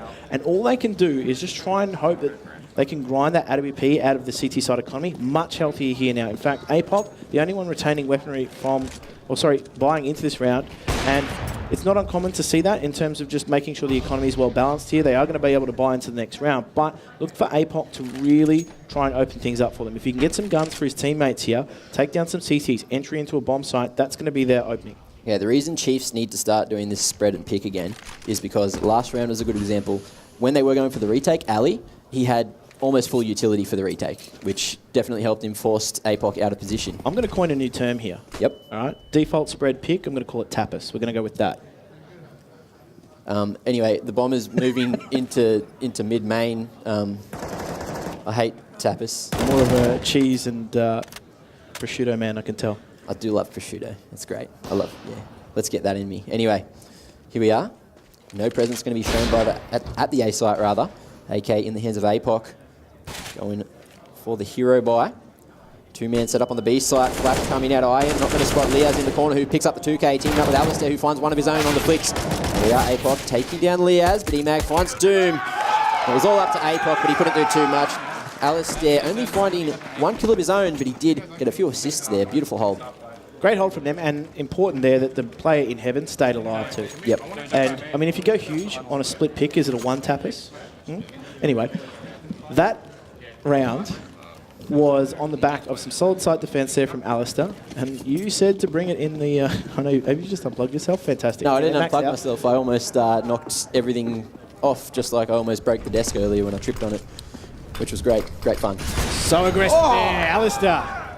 The man, balls of steel as he goes full aggro, takes down Flicks, and now we have a man advantage in the favour of Order. Although no one showing presence over towards B. We are going to see Hat showing a lot of presence in A main, but the trade comes out. Iron doing a great job there to pick up the headshot. Now, Iron and Dizzy, both close, looking to hit the A site. Liaz playing an off angle in Z. Doom slowly making his way and clearing those angles at mid. Dizzy is snuck out. Finds the entry. Although beautiful nade from Sicko to finish off the frag there. See, Kiwis can bowl, but they can't bat. That was Union. It was a conversion, mate, all right? They're good at Union. Give them that. Anyway, 55 HP and Dream left here for Iron. He's got the bomb in hand, and he is just going to hide for the moment and try to play off any overcommitment from Order. But Liaz, watching the flank from Z. Sicko, gets the P250 out, can't connect the bullets. Might have been better off keeping that AWP in hand with 30 seconds remaining. Iron doing a great job. Wide swinging, catching Liaz, looking the wrong direction, and it's up to Ali, who has an AWP in hand, but with 20 seconds remaining, Iron looks like he's going to go for the play. Jumping up onto red, and Ali is not ready for it. He's going to be taken down. Iron winning the 1v3 with only 21 HP, 4K for the round. Huge play there to pick up an 8 round for the Chiefs. And you wouldn't read about it. A man named Iron showing balls of steel in that instance to take that duel, and that could have gone horribly wrong for him as well. Alistair? I was just going to say, in RuneScape, you need Iron to make steel, so it's just a thing. All right, man. Wrong game. Sorry. I got you off your train of thought, but this is a different investment here from Melbourne Order. Coming out of that double AWP, they need to change things up a little bit. We haven't seen it so far in this map. And Sicko, important, he has that AWP, but they've switched things up again. Alistair, quite proficient on it, locking things down. So just hoping that Chiefs will run into a few walls here, but their utility usage is great. That is a flash in as well, but Liaz, he will go down. But APOC, making sure that things are a fair fight, he takes one as well. And in the 3v4, Sicko going to be mollied out of heaven as the cross comes out. Bomb should be planted, and Chiefs in great positioning here for the post plants. Now Iron playing close, waiting for someone to come through that smoke there. But CT's all coming from CT and heaven. Looks like they might just save. Go for those exits. Not a lot they can do in terms of this retake. Yes, they have utility, but the B retake is super tough, particularly when you don't have a number advantage either. So they're just going to play the numbers game here. They're going to surrender a 9th round to Sydney Chiefs, and Chiefs have given them a good account of themselves on this T side so far. Iron, that man there has been instrumental for Sydney Chiefs across the course of not just this series, but previous series as well. But now Melbourne Order, they need to secure themselves that last round. They've retained that AWP here on Sicko, important. They will be able to buy decently into this next round, but that is going to come on the back of just forcing some pistols here and there. They're going to have a good spread of utility. 3 weapons is certainly workable, but have Sydney Chiefs given themselves enough of an upper hand here? That's the question. Because I think the map is slightly T-sided, 10-5 is probably the pass goal line. Maybe. Also, we did hear Iron in that player highlight earlier when we were going to the Chiefs, the team highlight rather. He was saying that they were going to try and play that sort of huggier play style, run around, be random. So maps like Cache do favour them on the T side, but they might actually have a rough time on their CT side. So I believe Order will be ready for it, and they should still be able to come back regardless of how this final round of the half plays out. Lots of util being expended towards mid for the Chiefs. Order, similar situation. But EMAG playing close with the M4A1S. Will be flashed at highway. Falling back, dodges it though. Sicko in Z. Calls coming out. And Iron looking to open up the A site. EMAG too sharp, takes down Iron. Sicko finds APOC as well and Flicks. But only 18 HP somehow manages to dodge that grenade. Flicks takes down Sicko. Liaz gets the trade. He is still hiding here in vents. Dizzy is aware of the location. Beautiful shot to take down Liaz and even it back. Oh, not even actually. Just bring it back to the 2v3. slightly more even than a 2v4. But the bomb is down at mid. EMAG, eyes on it, spotting the cross, and Doom is going to try to retrieve it. But with the slow peek, he's going to go straight into the crosshair. Dizzy spotted as well. EMAG playing with his life here to try to gain that information. And with Justin Orp in a 1v3, this is rough, especially with the flank coming in fast from Alistair, who only has a CZ. But Dizzy ready. Hats goes for the swing. And just on the edge of that scope, Dizzy can't spot him, and we are going to see Order pick up 6 rounds on their CT side here on Cache. And that is important for them because, I mean, at the start of the map, they were getting absolutely pummeled. It was 7-1, and for them to bring themselves back into this Melbourne Order, they've given themselves a fighting chance in the second half. Still a lot of work to be done for both these two teams. This is by no means over, but it's a closely contested affair. We didn't see that on Train. They've perked up a little bit now on Cache. And I'm keen to see how this unfolds, guys. Don't go anywhere. We're back with the second half very, very shortly. This is Gfinity Elite Series.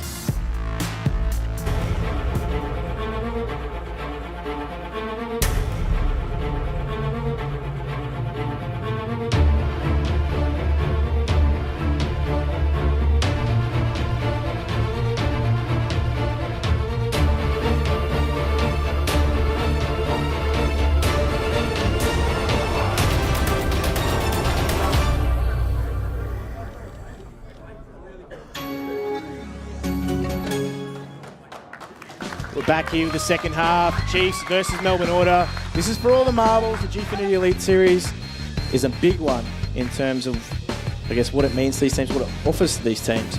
Melbourne Order finding stiff resistance from Sydney Chiefs after a map 1. It was a landslide. Map 2, closely contested Mac. Yeah, well, you know, Chiefs, they've gotten 3 times as many rounds so far on this map alone, so... Quick maths. Quick maths, yeah. I had a whole ad break to add that one up. It's a bit like, you know how they have the... What's the thing called? I saw you had an abacus. Abacus, that's it. Yeah. As opposed to marbles. I know some people use marbles to count. You have a marble fetish today. You just keep bringing it up. It's marvellous. Oh, Jesus. That's me done. So, but anyway. It is not Melbourne Order done, no. And in terms of what they need to do here, this is important they get the pistol round. Because from that pistol round, they can work themselves back into the game. Chiefs, though, they get themselves a nice start here. Pick up that pistol, working around on that CT side, they can really close this one out. They can get themselves out. I mean, if they win the anti-eco rounds as well, and I say anti-eco fairly loosely because a lot of those rounds are for sport, but they get themselves off to a 12-9 or 12-6 start. That puts pressure on your opposition. It definitely does, but I just Order towards the end of that second half, they were just looking really good. Like, I don't think that they can lose this map, even though they are 3 rounds behind. It's going to be rough for Chiefs. The Chiefs have been doing great on the pistol rounds, don't get me wrong, but it's just, I just don't think they can do it. You're a non-believer. I'm a non-believer. Well, Kev, he's a believer. He's all in on Sydney Chiefs here. So they need to show Kev. I mean, his prediction's already wrong, 3-0 to Sydney Chiefs. That was a bit bold. I mean, it's a bold strategy, Cotton, but it didn't quite work out for you. You know, I just want to know, can I get an order up? Anyone? In crowd? Yes, there they are, the boys. Excited. They're with me. They're technically with you as well because you have picked Order today. And Bal. You know, Bal, who is joining us again from Western Australia. It's good to see him back over here. He did get delayed slightly. Yeah, he actually had a really rough flight. He had a 5 a.m. flight. It was actually cancelled on him. Now, thanks to some hard-working people behind the scenes, shout out to Dion, got him on another flight, and he was able to get here in the nick of time. So, I mean, to be able to work the magic, he got himself into a compromising position with flights. I mean, I've actually touched wood here. Over the course of these 7 weeks, a lot of these players have been in compromising positions with flight. It's a big ask for these guys to travel here every week. Overtimes causing flight missing. Overtimes, yeah, exactly, last week. And I mean, in terms of players' commitment to this series, it's been fantastic, guys. So thank you. Shout out to airlines in Australia for maintaining perfect schedules. Yeah, he knows. We didn't want this as a sponsor anyway, Jim. Fine. Nice, great job. I didn't name anyone. But I didn't either.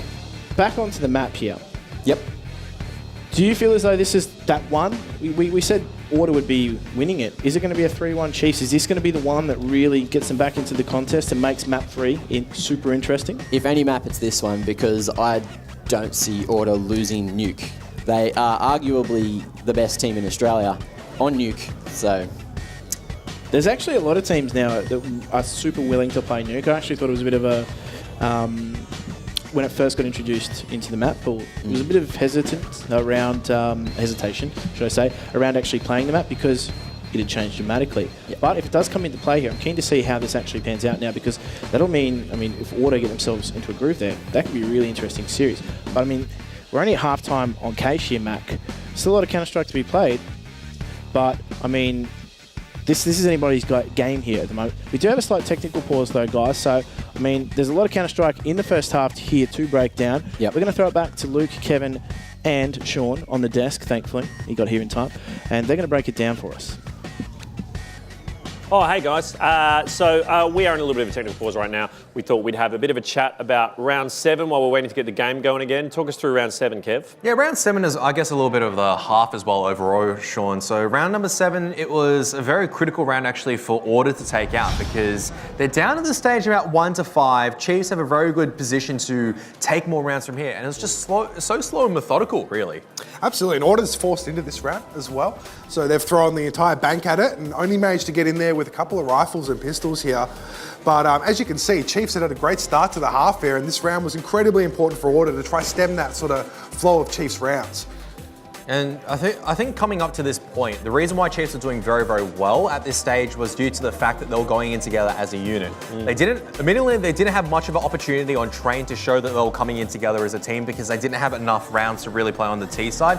But we can see right now on the attacking side, it looks like they're well drilled on what they want to do. That single fake smoke, but it's actually going to be that B side committal. The B side defenders at this stage, Liaz and Alistair really hadn't shown any signs of great play just yet.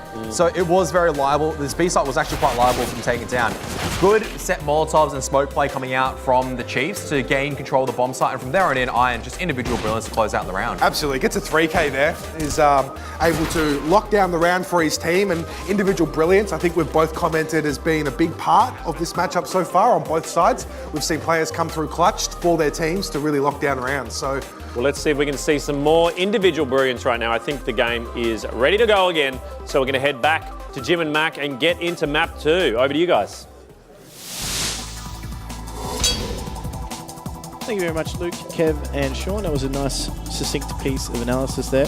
Yeah. Obviously, first half, really closely fought battle between the two teams here, Mac. Again, we're looking for more of the same coming out. Contact plays on pistol. A lot of these teams do favour those sorts of contact plays as well. We will see potentially, we saw Chiefs do it as well. Simple setup, smoke, double flash, get themselves into A, group up quite nicely. Yep. In terms of array of strategy, pistol generally tends to be very, very simple for a lot of these teams. We won't actually see a lot of expenditure on utility to smoke themselves into bomb sites. Cache itself, you can throw a huge range of different smokes, but generally won't see it on pistol.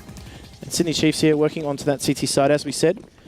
They went down heavily in the first map here, and they've given themselves a true account of the firepower they possess here. Ooh. But here we go. Dizzy with the CZ playing close so far. Hat's going to be the first victim, and a second comes out. Emac falling quickly. Liaz picks up the 2K. The B side isn't open just yet. Iron holding strong, somehow staying alive, but not for long. Alistair taking his head off.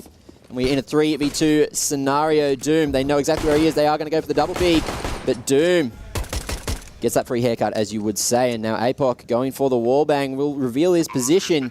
Spots the shoulder. Knows that Ali's close, but the crosshair placement just not on the noggin. So APOC looking to go for the retake, but in the 1v3, it is going to be rough. And you can see Order so restrained in the way they're playing. They're not giving him an opening into the round. If they're going to peek him, they're all going to try him at once here. But APOC may be able to maneuver himself around. Can't do so this round. And Melbourne Order get themselves off to a great start here in the second half.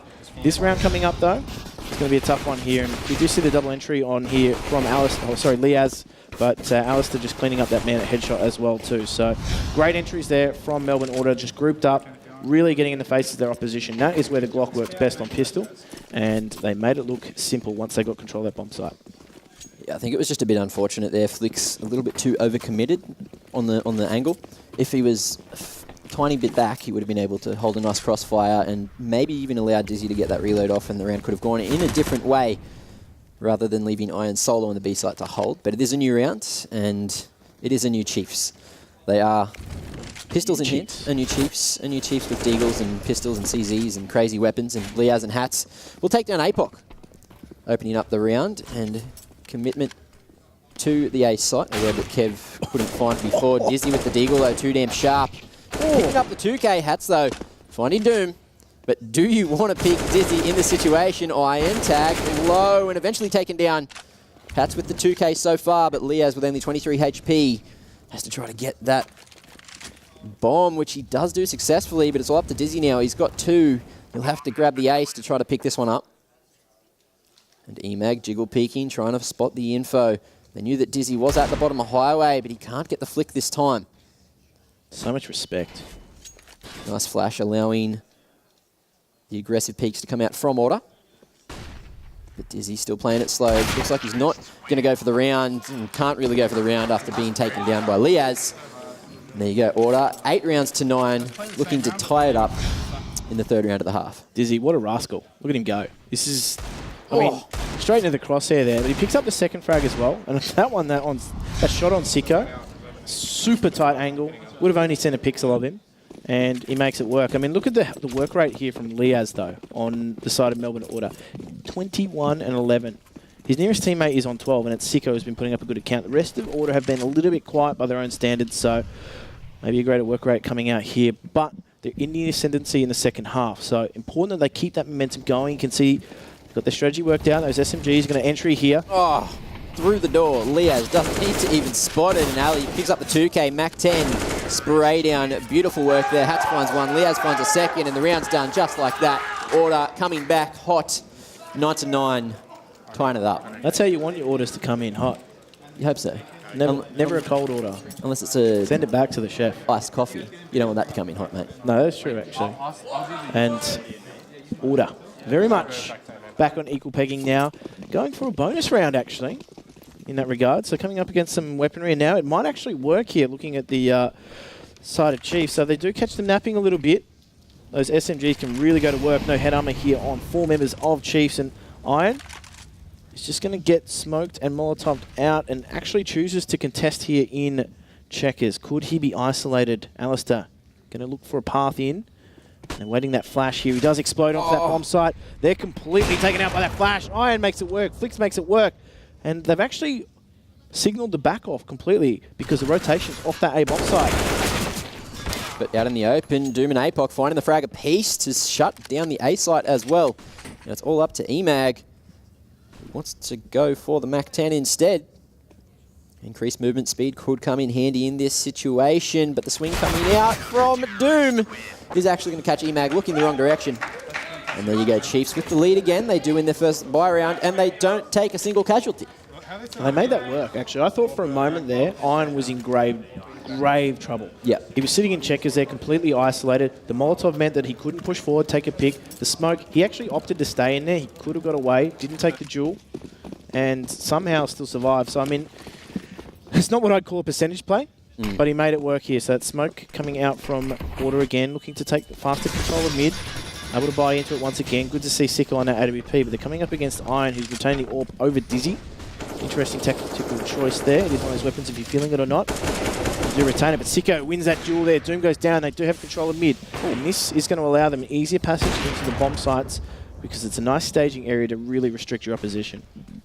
I call that the monkey because it makes you go, ooh, you just like get shot through a smoke. There's not much you can do there. When you barrel your opposition. Yeah. Yeah. Although the white spring from APOC proving effective, taking down Alistair Hats, gets that trade.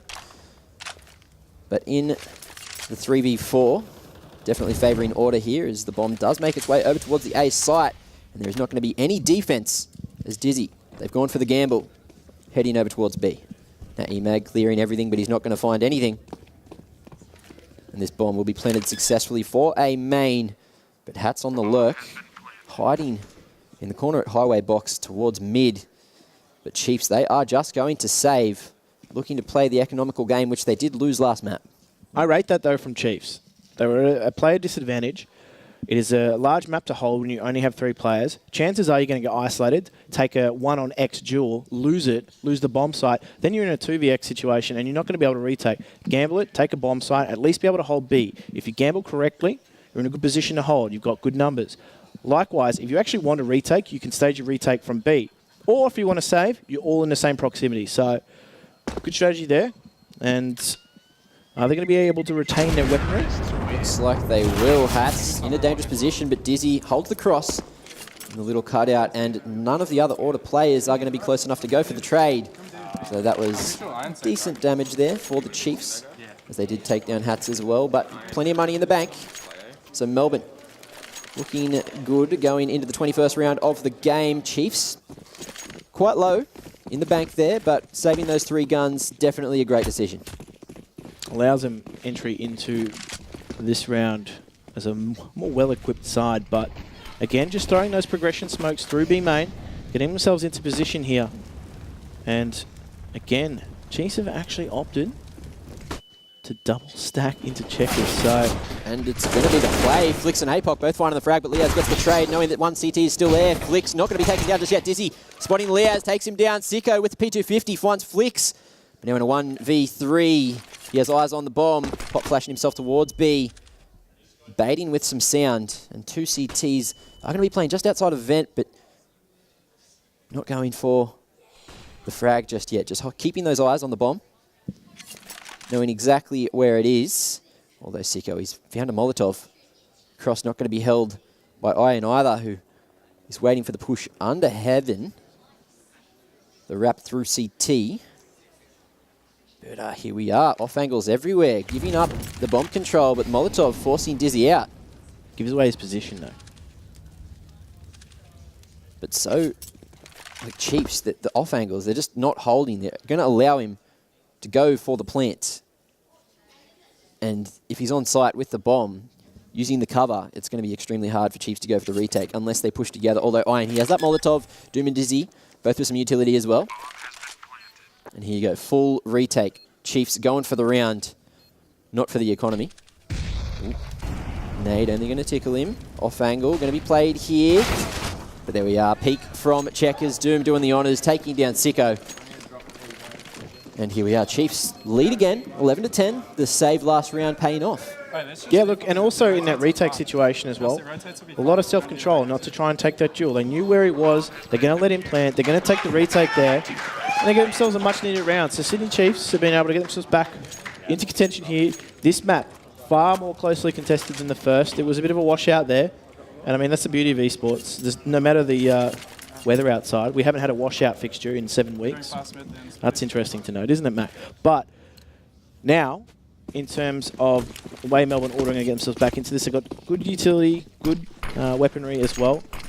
More mobile approach, though. We know Sicko can rifle, so this doesn't really affect Melbourne Order in that regard here. Again, placing a premium on taking control of mid. There hasn't been a lot of resistance here. They've actually found opening duel victories against the mid-holder Doom, so they're just chancing their hand here at taking control of mid. It gives them a much better staging area, but this time they've got presence in A main, or at the back of A main, and B main too. So, but not for long.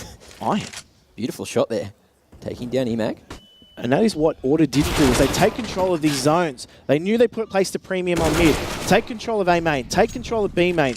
They won those duels quite convincingly, and now Melbourne Order have got nothing but Alistair left.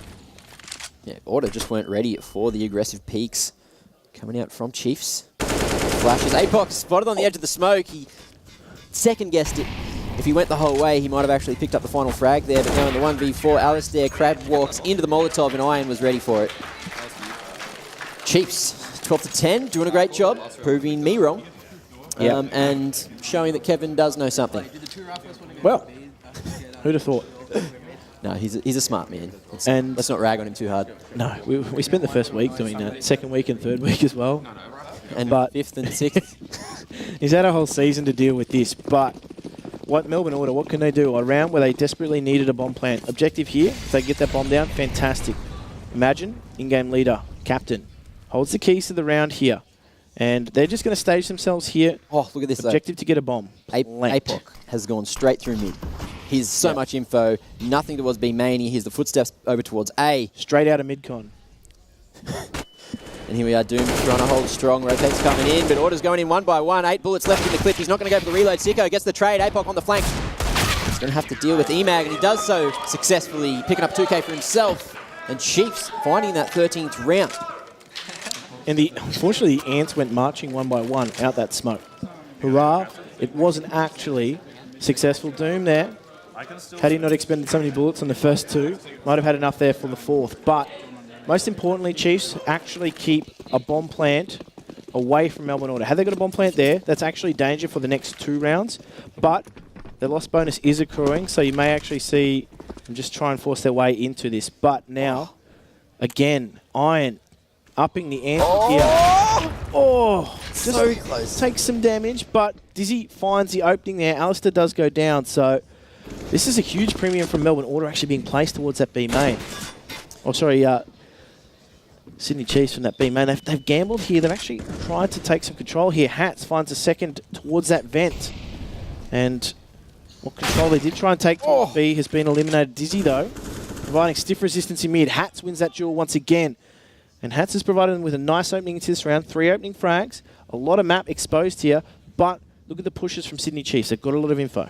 Yeah, look at that as well. EMAG expecting the A main push. So smart. And in the corner, Doom will fall back just for the moment, making it back to lockers before the peak comes out. But the flank is coming in from Iron. He's got an AWP, so it's not the optimal weapon to have on the flank. But Doom looking the wrong direction, baited as that door was opened. The sound cue's too much, but Order slowing down. Iron routing his way through mid instead of on the flank. And in a 1v3, he may just decide to try to save the AWP, but it looks like he's going to go for it. He's won a 1v3 before, earlier, before even having to try to get that bomb down.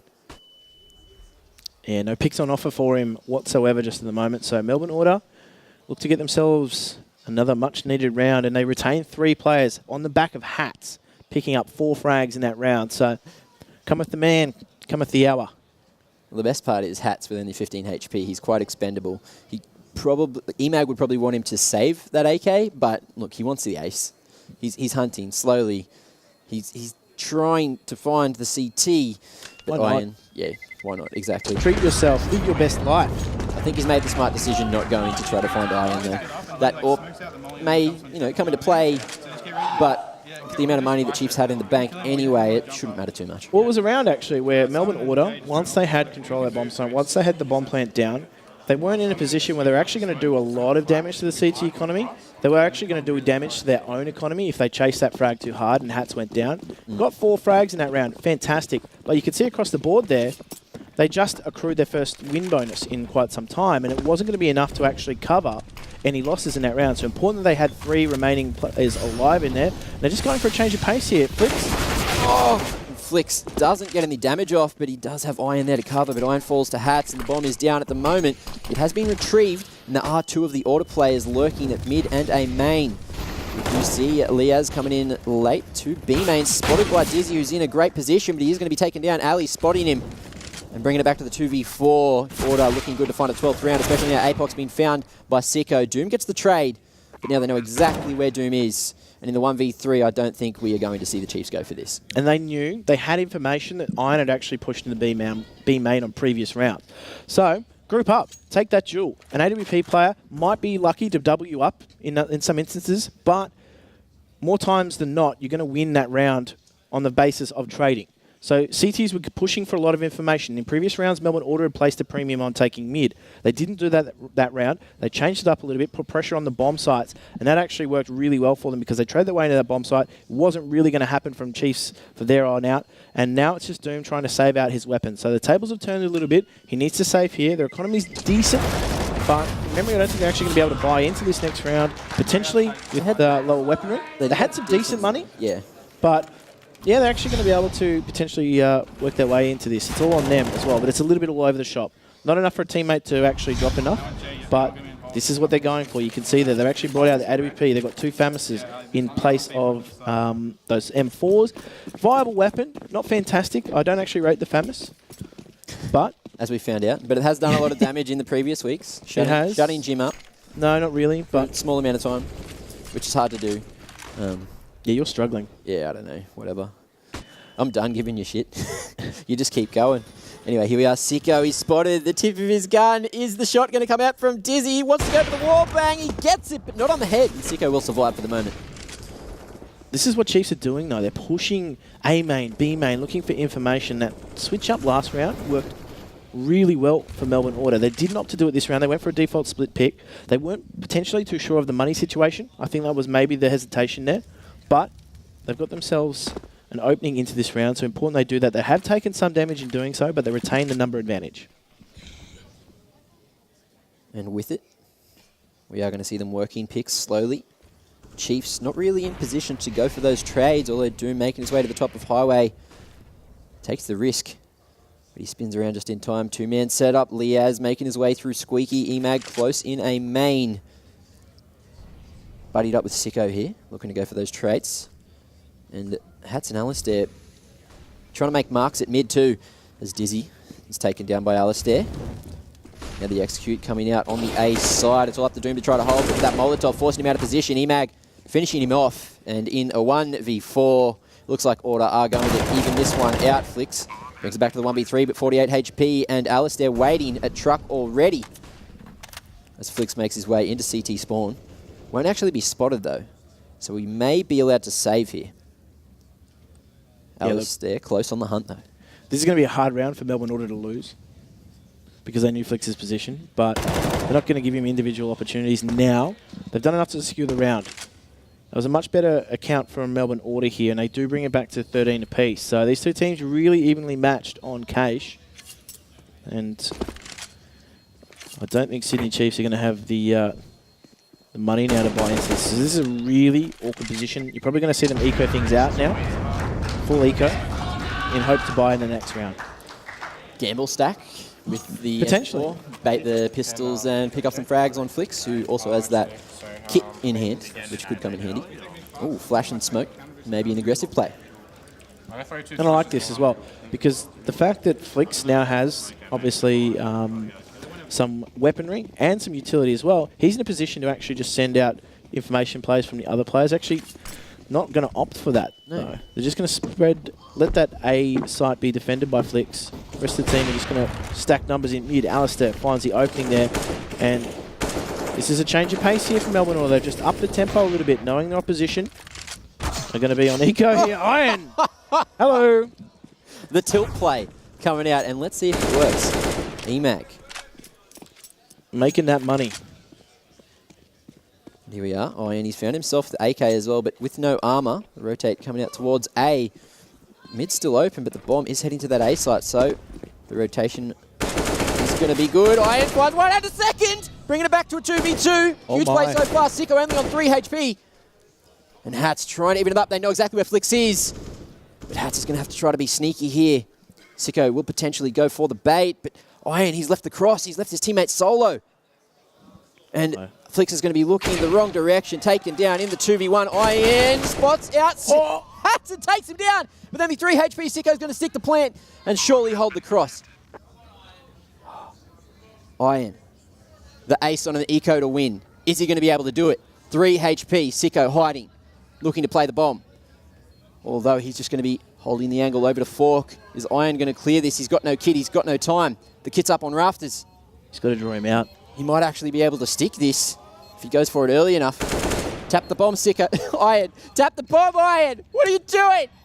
Sicko! With PG-50 going to be spotted. Iron now looking for the ace. He's trying to get the gun out of the hand, which he will do successfully. Gets the ace, but inevitably he loses the round. Waited a little bit too long to clear that angle, and Order are going to go into the lead 14-13. But Iron showing that he's got the biggest phallus that I've ever seen. I'm just putting that out there. Look, what he's done there is thin the economy of Order. Yes, they're going to be able to buy into this round quite comfortably, but if they suffer a reset here, it's going to be really tough for them because they're investing a lot in some of these weapons. You can see there, Sicko's drained the tank completely. They're going to have potentially some money to buy into it, but it's not going to be as healthy as you think. So Iron's done a good job there. He hasn't actually got his team a win on that round. If they had a kit, it would have been quite handy. Impressive to see, but in the context of the game, how this round pans out will actually determine how useful that last round was. So exciting. I love CS. It's a great game. I'm just going to put that out there. I'm a fanatic at heart and I live for the action. I don't care which team wins. No matter who wins here today, Counter-Strike wins, guys. Exactly. Esports wins. Doom trying to perfectly time this grenade, and unfortunately for him, it doesn't go in his favour. Wasting that utility, but decent amount of time left in the round. Oh, in perfect positioning to dodge that flash, but no cross coming out from Order. So the Chiefs just going to hold these positions for now. As Order look to take this mid control yet again, but a bit later this time. This time, though, Chiefs not pushing A main or B main. That's the difference here. In previous rounds, once they've recognised that there's an attention from Melbourne Order in mid, they've upped the ante a little bit. They've actually taken duels in A main or B main, depending on where they've actually got numbers. Now, they did push one into A main there. He's actually been taken down, so Doom is unfortunately falling there, but that is a recognition from Order that that is what's happening. Oh, look at this. Ali knows exactly where Flix is, but Flix not going to spot this. APOC with the cover. Keeps his teammate alive and brings it back to a 4v4. Bomb in A main with 19 seconds remaining in the round. It looks like they're going to try to rotate back to B, but with 10 seconds to get the bomb down, I don't think they're going to make it in time. They didn't look at the clock. They haven't made a calculated decision. And Chiefs just have to hide. There is no way that Order can win this round now. Oh, look. That is disappointing from Order. They didn't actually recognise the timing there, and Chiefs, they take that round seemingly for free. They didn't have to take an engagement there. Now, that is disappointing in the sense that they've now reset themselves financially. They didn't get a bomb plant there.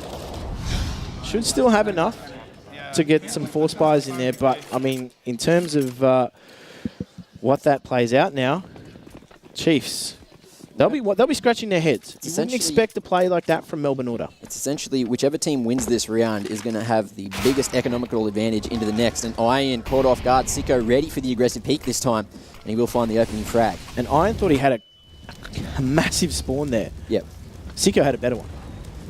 That's what it comes down to. This man, he's got so many opening frags in the series so far. He's just so good at that. Anyway, looks like Order, they're going to make a bit of noise there towards B main, but ultimately rotate back towards A. Just play it slow. And Chiefs, they've gone for the stack. They've left the A site open completely. Doom's made his way to mid. But with no mid control whatsoever, Order will find they'll be able to split onto either side here. Although if they go to the B site, they will be met by 3 of the Chiefs. This is what we saw from them before. They're taking that gamble. They know that if they have to retake A, they can do so as a unit and regroup. Got the number advantage here if the pendulum swings towards B. So on Order here to make this work, make these crossfires redundant. They've actually factored out Dizzy now here. A lot on Flix's shoulders. He has completely flashed out here. He does pull the trigger early, goes down here, but APOC can bring it back. Not the case. Sicko finds that. Oh, it's actually EMAG that finds that frag. And Melbourne Order, they forced their way into the site and potentially into a map 2 victory. No damage at all. Full weapons for Order going into the next round unless they try to go for the hunt here. Dizzy still has that AWP in hand, but APOC was so unlucky. 1 bullet off killing Hats, 1 bullet off killing EMAG. The lineup so close. The body block ended up going in Order's favour. Yeah, the meat shield. Oh, peak with your teammates, and you will be blessed. Blessed by Gaben. Yeah, look. Some Counter-Strike lore there, but Sydney Chiefs now a lot on Dizzy's shoulders here if he can save that AWP, and which he looks to be able to do so. Will mean that it'll be in play next round. The money situation for Chiefs is going to be neither here nor there. And this is pressure. Do they take a 2-map lead in this best of 5? You can see it's going to be pistols, SMGs at best here. That flash was pinpoint. Hats. Oh.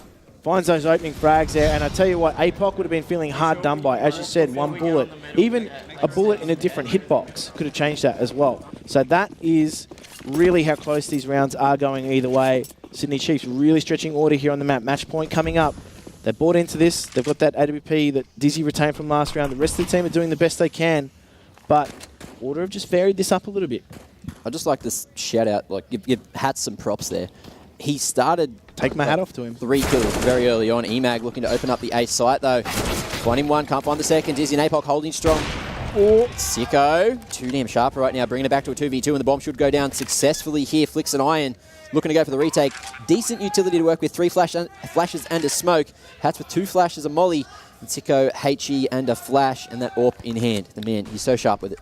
And they're going to regroup here for the retake. Iron Flicks, can they do it? Keep Sydney Chiefs in this. They need to for overtime on map number 2. Sicko takes that duel, wins it. Iron goes down. It's all on Flicks here. He's caught in the open. And Melbourne Order take map 2 quite under duress. Let me add that in there. Undressed. Oh, well. They're wearing clothes, mate. Settle down. Anyway, that was duress. 16-14. Kev was almost right. They even had the gamble. They had the gamble stack on the B side. They just couldn't get those frags. It's 3v5, and they just didn't come out on top. But, you know, and then last round of the map, 2v2, they had every opportunity to take the overtime. They just couldn't put the numbers on the board, Jim. Well, that's right. Now, in terms of Counter-Strike, a best of 5 is like a marathon. You need to start quite well, but you also need to finish strong too. So map 3 is going to be crucial because Chiefs will be feeling hard done by. They're off to a roaring start there. They got themselves out to a nice lead, but in the middle it fell apart for them there, and it was blow for blow at the end. Teams buying into it what they could. It was, I mean, even that last round there, it was looking neither here nor there in terms of who was going to win it. So these 2 teams, super evenly matched. Let's see how Order are feeling after that match. It was so closely contested. They probably didn't expect to be pushed on their own map pick, but we're going to go with Ash to find out how that panned out. So congratulations on another win. Cash was your pick. Did you expect Chiefs to play so hard today? Well, yeah, they're normally, you know, good on Cash, and it's one of those maps that you can fight really well with it. So they were using their individual skill to get some rounds, and they were doing well. So, but yeah, we clawed it back. Nuke is up next. Any concerns there, or you think you guys are going to play well? Well, yeah, Nuke's one of those maps where you need like good util usage, and especially on that T side. So yeah, I think it'll be a much safer map than Cash because yeah, they'll be less structured and stuff. Well, Kev has been saying that he thinks Chiefs are going to win. Do you have any words to say to Kev? Dog the boys, you know, dog the boys. All right, well, I'll leave you to prepare for the next one. Good luck, and I might see you later. Thank you. Back to you, Luke. Dog the boys, Kev. Everyone's getting stuck into you, man. At a huge advantage right now, heading into the final map, Melbourne Order. Can Chiefs come back? We'll find out in just a sec. This is the Gfinity Elite Series CSGO Grand Final. Don't go anywhere.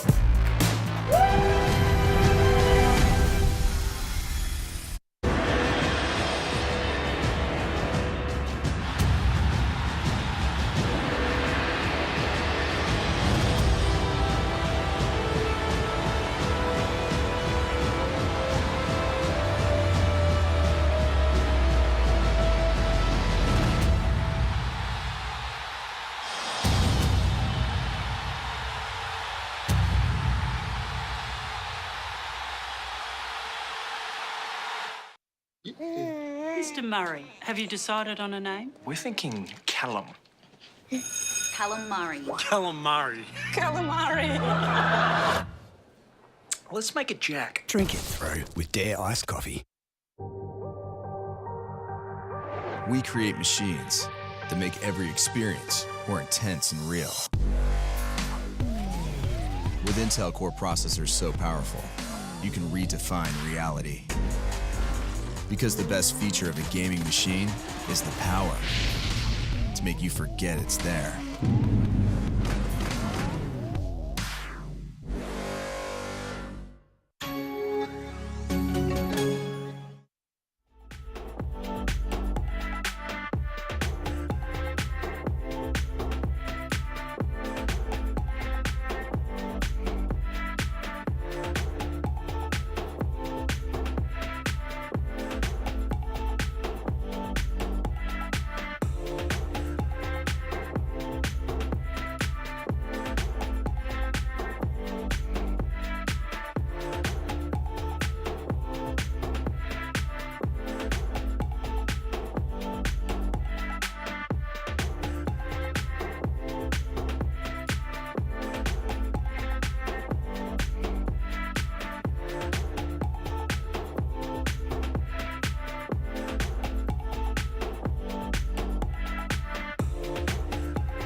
welcome back to the Gfinity Elite Series presented by Alienware. This is the CSGO final. It's brought to you by Dare Ice Coffee and Logitech Gaming Peripherals. Kev, Sean, we need to talk about that last map because it was a much closer contest we just saw, wasn't it? Very, very tight. Went towards the end. Wasn't right once again on one account, but at least I called it was close, right? Yeah, man. Yeah. So let's talk about some rounds in particular. Where do we want to start? Round 6, correct? Yep, let's start from round number 6. So this is where Chiefs are off to a very, very strong start. You know, probably surprising a lot of people out there. And this is really on the back of some really solid disciplined play coming out from their side. Coming in all together in unison and attacking the bomb site together. And this particular round, I believe that they are coming in to execute on the A bomb site. They're taking their time and setting up. They're not rushing into anything. They're making sure that everything is clear. Now, you commented as well, didn't you, Kev, when we were talking, this is where for you, is the first time you saw them really playing like a team in this whole match, yeah? Absolutely, because also, so in this part where we normally see maybe 4 people come out of A main, in this part we actually see, I believe, 2 out of Squeaker. I can't actually see the radar at the moment, so... It's 1 out of Squeaky.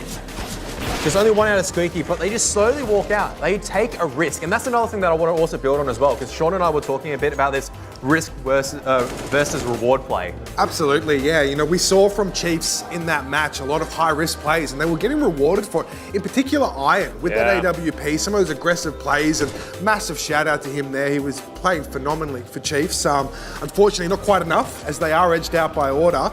But yeah, look, once again, just to reiterate what Kevin said, in that round in particular, you did see Chiefs be quite methodical in the way that they approached their offense there. Were very calm and collected, and you saw that result in a round win. With the way they took that A site was quite convincing. The back side of that is with that high risk, high reward players, sometimes it doesn't work out for you. And unfortunately for Chiefs in this match, they fall just short. Let's have a look at round 20 now and see what went down there. So round 20, I believe we picked out, because this is a very big hallmark, I guess, of Order's strategies overall, is that on the T side, they take this aggressive mid control. And what we want to criticize here at the moment is that Sydney Chiefs, there are 2 ways that you actually counter this mid control coming out. It's either you dedicate a lot of resources into mid, or you fall back. And at this point, they haven't dedicated enough resources. Doom has no right to be where he was right there in Highway getting picked off. Instantly, Order had that numbers advantage, and then APOC, he's trying his best. He makes what we call once again, going back to that higher risk. He comes out dry, no flashes, no teammates supporting him to try to fight this mid area. Gets traded off almost immediately. Yeah, he gets the kill there, but he gets taken out immediately afterwards. And then from that point onwards, Order, they can just take the map control from there and win. I believe on that point, we won't see it on the footage. Chiefs do manage to, I guess, take a gamble and go to the B bomb site, but that also showed, I guess, the lack of map control. Absolutely. I mean, it's like we've been saying, it's that high risk, high reward. Once again, you know, so Doom's gone for an aggressive play there. Hasn't paid off. He's been picked off early. That's put APOC in a position where he felt like he needed to make a play in middle. Didn't work for him either. So all of a sudden, Chiefs find themselves in a 3v4 situation, but they've then stacked the B bomb site with those 3 players. Once again, another risk. You know, they haven't had the information required to know that it was going to be a B play. They've just gone, all right, guys, let's go stack B and see if we can get them running to us. Unfortunately for Chiefs, Order ended up going A and getting the bomb plant down there. And these are just examples of Chiefs taking those risks where it really wasn't paying off for them. There are examples, though, where it did, but overall, Order managed to come away with a W. Now, is there another round we want to talk about in this last map? I believe round number 24 as the final round. And what we wanted to say here is that, okay, so this is the standard how Iron in the last couple of rounds had gone for that B main pick. The difference here is that even though Chiefs have been taking round risk after round risk, Order just seems to be playing slowly and methodically, clearing out these lines.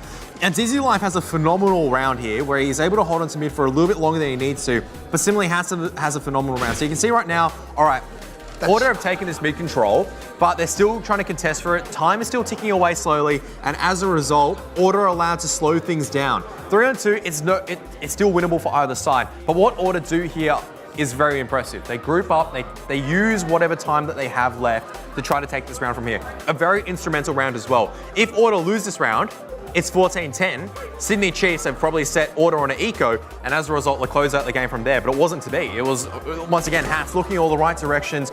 This is a round that they probably played hundreds of times in practice, and as a result, that's the difference between practice and, I guess, coming in together as a team without as much practice, is that in these scenarios, you can trust your teammates where they're going to clear out. Absolutely. I mean, phenomenal round coming out from Hats there as well. Just even the individual play there to get that 4K.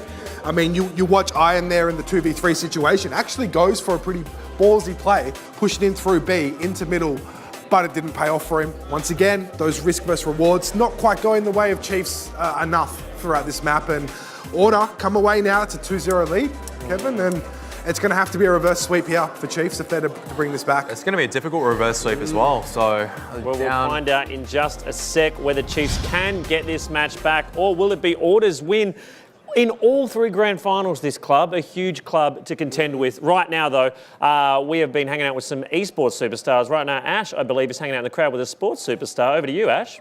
Yes, indeed I am. So, Steve, we know that you are a pretty awesome cricketer. You're in the Sixers. Now, I want to know, what about gaming? Are you really good at gaming? Are you into it? Love gaming. Whenever we tour, we take our PlayStation along. Call of Duty's the game of choice, but I've also realised here, I'm not much of a fan up the back, but yeah, I've realised here why I suck so much watching these guys play. So who do you think's going to win today? Is there anyone that you're backing in particular? Well, I thought the Chiefs were an absolute shoo-in watching a few of the early games, but the Order seem to have them covered. So I'll hang around at least and support them, another Sydney franchise. So hopefully they can get a win and do better than what we did in the cricket. So what about your cricket teammates? Is anyone there a massive gamer at all? Absolutely. I'd say whenever we tour overseas, there's probably 3 or 4 boys that take their PlayStations. We hook them up, and that's generally how we spend most of our downtime. So a few of them have come along and watched and supported and enjoyed it. So hopefully take home a few tips and learn to be not so average at gaming. Well, it's been pretty great that you're here to support us today. What do you think about the setup? What do you think about seeing it all live? Yeah, this is the first time I've ever been to something like this, and the setup's amazing. It's pretty cool. Thinking once it's all done, I don't know, are they going to need any use for these TVs? Maybe we could take it home and annoy the parents at home with a massive 42-inch, 4,200-inch screen at home or something. But yeah, no, it's pretty cool. It's pretty amazing. So I'd like to stay around to the end and see who wins and see some celebrations. All right, maybe the Chiefs can come back. Who knows? We'll see. Thank you so much for chatting to me, and I'll hopefully speak to you later. Cheers, Ash. Appreciate it. No worries. Back to you, Luke. Steve, keep an eye on him. Security's going to pinch our bloody TVs. Did you hear that? Watch him when he leaves. He's taking our TVs, all right? Hey, join us after the break because we are heading into Map 3, folks. And if the previous 2 are anything to go by, you do not want to miss it. This is the Gfinity Elite Series CSGO Final. We'll see you real soon.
Welcome back to the Gfinity Elite Series Finals.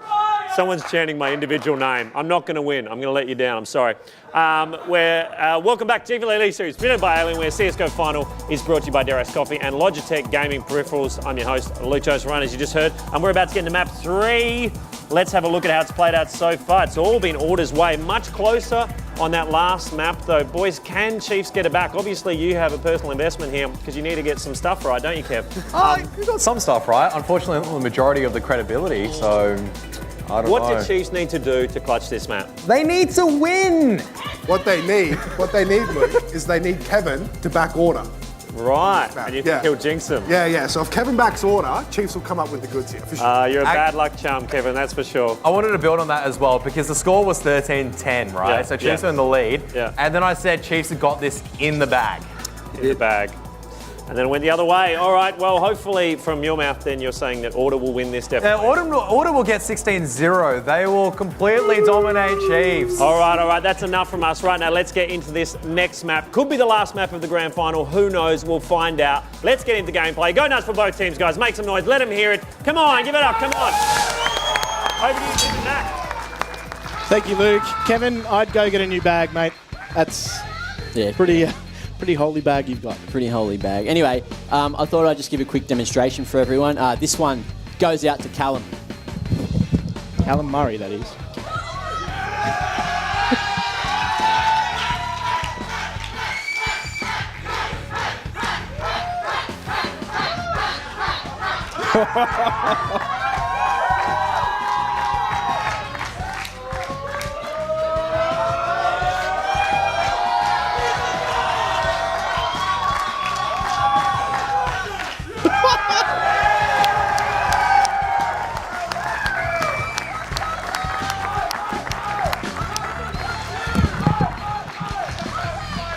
Driver milk stash. That is the guide to winning. And that is exactly what Chiefs need to do. Chiefs need to do. They need to win. Therefore, we've laid the roadmap for Chiefs. I've tried my hardest. All right. Kevin couldn't help him, so I'm trying to help him, show him what to do, show him what needs to be done going into Nuke. Now, Nuke is going to be an interesting context. I don't know if I can actually top that in terms of the pre-game here. But it is map 3. It is do or die for Chiefs. And they need to get themselves a victory here. They are a well-rounded side, but Nuke is a different order here for these two teams. Now, the way that this map plays out is a lot of these teams now will go for their outside control early on. A lot of the contest areas in terms of the T side is taking control of outer because you just try and compress those CTs into the bomb sites, make them get information. These two teams, that is going to be the area of most contact. And I wouldn't be surprised to see whoever ends up on that CT side basically contesting outside very, very hotly. That is, for me, that is where the keys to this map lie. And there are a few new avenues for Tees to get themselves out. A lot of smoke executes as well. I can see you recovering there. Yep, just trying to get my breath back. You've had time to drink it through now. I did. I've done it properly. I showed everyone how to drink it through Dare specifically. Anyway, one thing I think we're going to see a lot of is you go the two outer smokes that allows people to cross to secret. You throw those and don't actually cross to outers. That is a nice little fake play that can, draw the attention, hold the rotations from the outers players as well. And that's right. With the changes to this map and the way the vents work as well, it's not so easy now for the CTs to just drop into those vents and take control of outside. They need to be there a little bit earlier on in the piece. They can't leave it so late. So the way that they play this outside is going to be key. Now, in terms of Melbourne Order, they're 2-0 so far in the series. A map victory here will secure the Gfinity Elite Series Season 1 Championship for CSGO and $40,000 dues. Dollary dues. My favourite kind of dues. Yeah, here we are, Hats with the Dougal. Looking at long range there. Can't connect the shots though. APOC too sharp. Taking down Hats and finding the early man advantage. Flicks though, holding strong, finds one and the bomb. Although the trade looks like it will be coming in quite quickly. Sicko going solo. Leo's going to be spotted. Flicks can't hold. Sicko doing the job there for Melbourne Order. Alistair jumping around, dodging those bullets. Somehow Neo from the Shut the Matrix door. doing a great job. And now it's all up to Ali in a 1v3 to try to get this bomb planted. Swing coming out from Dizzy, who has the CZ in hand. And Chief once again winning the pistol. This is a recurring thing, Jim.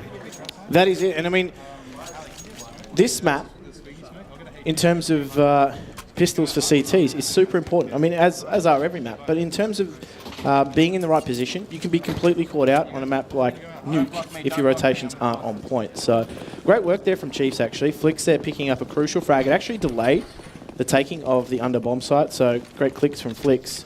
But for me, the biggest change to this map is actually the removal of that window. It removes an avenue for the T side to pick into top, take control. Anyone that's going through the annex there can be punished, but that Molotov is just going to lock EMAG into this duel. He does not win it, and the SMGs are really going to have to go to work here for Chiefs. And ooh, the bomb is down on the A site. Just dribbles out. There we are, Chiefs with all eyes on that bomb. Dizzy wanted to go through the smoke, but I think he just tried to use the sound cue as a bit of a bait there. Full stack on outers, but with that map positioning, it looks like we may see a flank coming in from Order eventually. They still have a minute to play with, so they don't need to do anything too quickly. Just work these angles. Flicks holding the flank, but he will be hurt as he runs away, and Sicko may take this as an opportunity to go for a push through to hell. And they're just happy to give them ramp control as well, knowing that they've actually got people ready to go underneath. So they're happy to give them that control, that luxury in this instance, because they don't want to take duels. They could potentially be overwhelmed. Ramps is a place where you can be overwhelmed. So Flicks actually does get caught out, and that opens up ladder base slightly. And if they can time it quite well, Liaz might be able to get himself a frag here, but Chiefs are just rotating through. They know that ladder base is compromised. They've got people watching it now, and Dizzy is just sitting here waiting for someone to come out the hut. Alistair tried to sneak his way out the door, but that is not to be. And they're making this work here, Chiefs, at the moment. They do have Sicko with that Fatness, but as I said, they've got people rotating through, watching it. And Chiefs now up to 2-0, survive that round. I expect a full eco to come out here from Melbourne Order, bar maybe one or two flashes. They might try and change the tempo a bit, get themselves out that squeaky door, potentially get a bomb plant, but it's going to be difficult because Chiefs now have a clear weapon and utility advantage. That was more of a misplay on Order's behalf than a great play from Chiefs. That bomb going out first and none of the teammates looking for those trades. Definitely come back to bite them later on in the round, but it is a new round, so new round, new Order. Once again, APOC going for the Molotov, but on that pixel angle, Order were ready. They do tag him down to 52 HP. Alistair has made his way solo with the bomb down through tunnels already. So Iron holding the cross, waiting for a peek. There we are. Finds the position of two of those terrorists. Sicko taking down APOC though, finishing him off. And now with the man advantage, Order may just slow this one down, but Flicks and Doom have something to say about that one. Doom finding himself a second. Sicko running around like a madman. Dizzy with the MP9 finds one more, and it's all up to Sicko. Then 55 HP, no armor against an MP9. It's not going to look too great as Dizzy finishes off Order and finds a third round on the CT side for Chiefs. Now this is the big round here. This is the one that could start to decide the T side for Order. That it is. And I mean, I'm not surprised to see that AWP come into play here for Chiefs. Dizzy, quite a versatile player. You do have a few options on a map like Nuke as well. You can vary the CT AWP slightly. And I mean, I'm not going to be surprised to see him take control of outside here as well, which is primarily the role he's going to play. And he's going to play it in a fairly defensive position too as well. There are those smokes that you were talking about in the pre-game as well. And they are going to try and just take their way through. And Dizzy actually picks up Alistair as well. So he chose to venture outside of the path that was laid for him. And does get punished, but APOC also finds another frag as well. He's defending the stairs, but he goes down. The train rolls through here. Order, they need to get themselves in. They don't really have map presence elsewhere, and they're going to have a really difficult time dismantling this inner bomb site defense. A little bit too aggressive there coming out from Flicks. EMAG taking down Doom, and now the tides have turned into Order's favour. Dizzy still has this AWP in hand and could dish out some damage, but it will be rough. He does have Iron making his way to site. Smoke is still there, or we could see Cheeky Ninja coming out. Bomb has been tapped. Smoke is blooming. But the T's, they aren't in a good spot to stop this one at the moment. Trade coming out. Dizzy finding one of the Sicko. EMAG getting the trade. They know that Iron can't be on the bomb. It's been 10 seconds. EMAG caught in the middle of the open, trying to get the spray transfer, but the bullets going too crazy. Iron pulls out the USP. Can't find the final frag, but Hats doing a great job to take down Iron. Chiefs should be able to buy up into this one, but good damage onto Order. And Iron's probably a little bit frustrated there. Come on, get the camera. Yes, correct, son. Get that camera. But Iron's going to be a little bit frustrated there. Reason being is he tapped that bomb and nobody peeked. Yep. Nobody peeked him in that instance. He could have stuck that. And he'll be frustrated because that is exactly the window of opportunity he was given. Nobody picked it from order. It was a misplay on their behalf. It actually worked out for them. You can't catch the fish if you don't reel it in, Jim. That is true. There's a fisherman's adage there. Thank you, Matt. No worries. Have you got any more pearls like that? Nah, that was my only one. I thought about that one for 6 weeks and I only just got to drop it. So that was a great moment for me in my life. And I owe it all to Dare for giving me the courage, the liquid courage. Anyway, here we are. 5v5, no one falling yet for either team. Dizzy mollied off. Yes, he does have to fall back for the moment. Bit of damage coming out through the smoke. Liaz and Hats looking to try to find the entry. APOC in a rough position, but Hats has been spotted. Liaz swings. Dizzy picking up the first onto Alistair. Trade comes out. Hats and Sicko both finding the frag apiece, and it is down to a 3v4 now. The bomb still down towards T-Spawn and Flicks holding. Hat's going to be spotted. He can't get the frag. Liaz slowly making his way up to heaven. Nice and sneaky, fully quiet. APOC still there in garage. Hasn't been found just yet, and Doom unaware that anyone could be up in heaven. Gets flanked and taken down by Liaz without an opportunity to try to get a frag of his own. And that was actually really well disciplined from Liaz there. He didn't reload because he didn't want to give away the sound trigger that he would be coming up towards that heaven. So Hats actually picks up APOC rotating out from the garage, and now there's only one player left. Flicks goes down, and Sydney Chiefs, it was a very methodical round there from Melbourne Order. They threw the smokes, they took engagements, but they didn't go down the typical path that you actually take when you do that outside execute. They threw a smoke there near the Unbreakable box, near the CT box too, and that just allowed a different channel. Funnily enough, though, I think APOC actually took damage, or gave damage out to Alistair. A bink, only got him down to 49 HP, so that frag goes his way earlier on in the piece, and that's a different round in the regard, but that is the funny old game of Counter-Strike here, and the CT economy is not looking too healthy. There is a bit of a stack going on, and on a map like Nuke, if you don't have utility on that CT side, it is really difficult to stop T-sides from just running you over. It's just generally really difficult to stop Liaz doing what he does, isn't it? It's Halley with the Mac-10, beautiful weapon. Getting this flank, knows exactly where one of the 4 remaining counter-terrorists are. And they found Flicks as well, who makes his way into lockers just barely with his life, as the Order Gamer was a little bit too slow on the trigger there. They've sent Ali out on a mission too. He's the guy that's just clearing everything out. He's running around with that Mac-10. Ooh, running around like a man possessed, but Dizzy makes sure his reign of terror is over. And now... I think someone's just whacked the table. I heard some loud thud. It was that, or they fell off their chair from being too excited. Or they fell over the desk, hey, Mac? Something, yeah, desks are big. They attack you. They're scary. Anyway, let's not talk about that. I'm sure the clip will be found by Jim later to show everyone and embarrass me. Anyway, here we are, Sicko taking down APOC. He was quite low with only 4 HP remaining, but APOC couldn't land a bullet. Now it's all up to Dizzy to try to do some damage, maybe even find himself a weapon, but in this position he may just die to the bomb without armor. Well, he will 100% die to the bomb without armor. And he does find himself that weapon. Well, they're looking to exit. Hat's ready for him. Doesn't shoot on the first peek. Tries to bait the shot, but Dizzy had his knife out. Couldn't connect any bullets if you can't shoot them. And 3v3, Order bringing it back. Ooh. That is a shot from Dizzy as well. He had to get out of that vent as well. That Molotov really forced his hand there. And we're back to a 3-all match as Sydney Chiefs, that early lead that they got themselves out to, has been whittled away here by Order. And again, those early smokes going outside, just trying to take control of the zone, trying to take control of that area. Again, just compress those CTs into the bomb sites as well.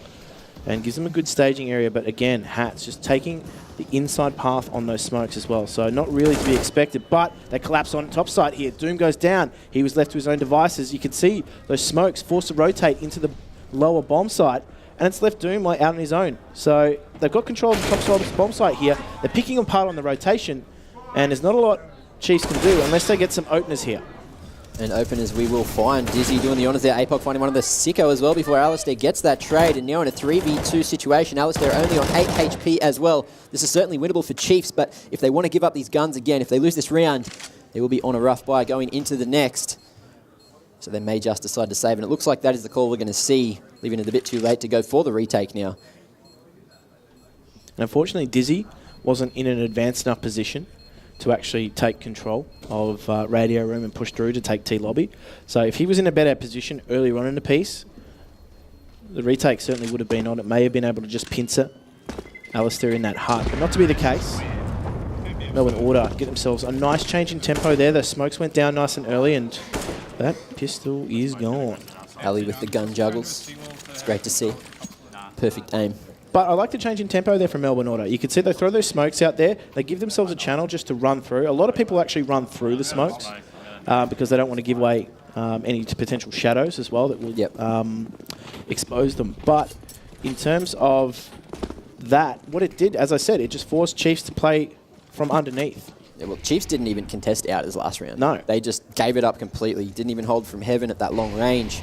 But a bit of aggression coming out from APOC because he does find EMAG there. And himself an AK with 46 HP remaining. Flicks, he's been tagged down to 49 HP. Dizzy playing close at the back of red. Other T's going to cover this one. Bit of team damage coming in there. And that will actually alert Order that Dizzy was at the back of red. Now Flicks gets aggressive. He is mollied out, so he has to stay aggressive, and he is going to be punished for that. 3v3 now. Hats with the 2K so far, looking for an ace. And this is, well, I mean, they're checking their backs here because in a situation like this, they've shown numbers outside. Typically what a CT side would do to react to that is take territory back off them. So push into T connector, push into T lobby, take control of ramps, maybe even just take away a staging area from them. And they haven't done that. They were waiting for it, but that's what we're seeing right right now. Transition. And Doom gets caught out trying to get aggressive. He left it a little bit too late to go for that push, as you were saying, but Iron, similar situation, does hit the headshot on the hats, bringing it back to a 2v2, and with the CZ at close range, it could be rough for Order. Oh, Sicko just surviving with 14 HP, but he eventually takes down Iron. APOC does have the AK, and he's in a perfect position to clutch the round. Order don't check their corner, and APOC, 3,000 IQ sitting in that corner. Trigger discipline, doesn't shoot straight away. We saw it last week in the semis, and he's done it again, Jim. There you go, Pock stock, one smoking barrel, and he finishes that round out. 4-all, Chiefs. Get themselves way back in. They claw their way back into that round. Melbourne Order, they spent heavy in this round, and they need to make it work. They need to get themselves at least a bomb plant to be able to just buy comfortably into that next round. Chiefs here pick themselves up an AWP in the hands of Dizzy as well. Sicko has been the victor in most of these opening duels so far. I'd love to see his statistics as to opening duels and victories there because he's been key for Order in a lot of these contests. But for the moment, neither side pulls away. And Order are actually finding some resistance here from Chiefs as well. They're not advanced as they normally would be in the earlier stages of the round, but they are taking territory off them and trying to push them back into the bomb sites, trying to push them under here as well. But Chiefs are actually contesting. One-way smoke. Over the smoke. APOC safe for the moment. Liaz went straight through. He does actually turn around and check on top of the box, wondering why Dizzy was playing smoke there. Liaz finding himself a third onto Doom, who did go for the trade. Didn't want to be that beta, but he turns out to be the bait as Liaz hooks him. Flicks tries to get some damage off from the ladder there. Isolated, locked down in hell, and Liaz is going to be trying to find himself yet another, but Flicks comes out on top in the 1v4. He hears the bomb being planted, will drop down to sight, and has been stopped for the moment. Hats almost on the end of that one. Flicks couldn't quite control the recoil, and Order take the lead once again, 5-4, off the back of what was a great round from Chiefs. Really, he's just pushing his way through that smoke as well. Was assisted by a flash too. And I think that's been really key for Order, is the fact that their team play is on point. You watch both these two teams in the opening exchange. Train was a really good example of teamwork and flashing people in through smokes. Yep. Most of the time, you're watching those smokes, and the flash actually completely gets masked by the smoke, so they're super effective in that instance. And I know APOC is a massive proponent of flashing into smokes as well. That's part of his game strategy, but this from Order is just a group up on a round where they know their team is just on edge in terms of money. So, EMAG. We're in sync. We tried. EMAG doesn't check his corner this time. APOC taking advantage of that one. No trade coming out just yet, although Hats proved me wrong, and Liaz on the lurk, going to be taken down by Iron. Mac 10 can go in the hand of the Chiefs, and in a 3v3, this is almost winnable. Doom falls to Ali, who finds him.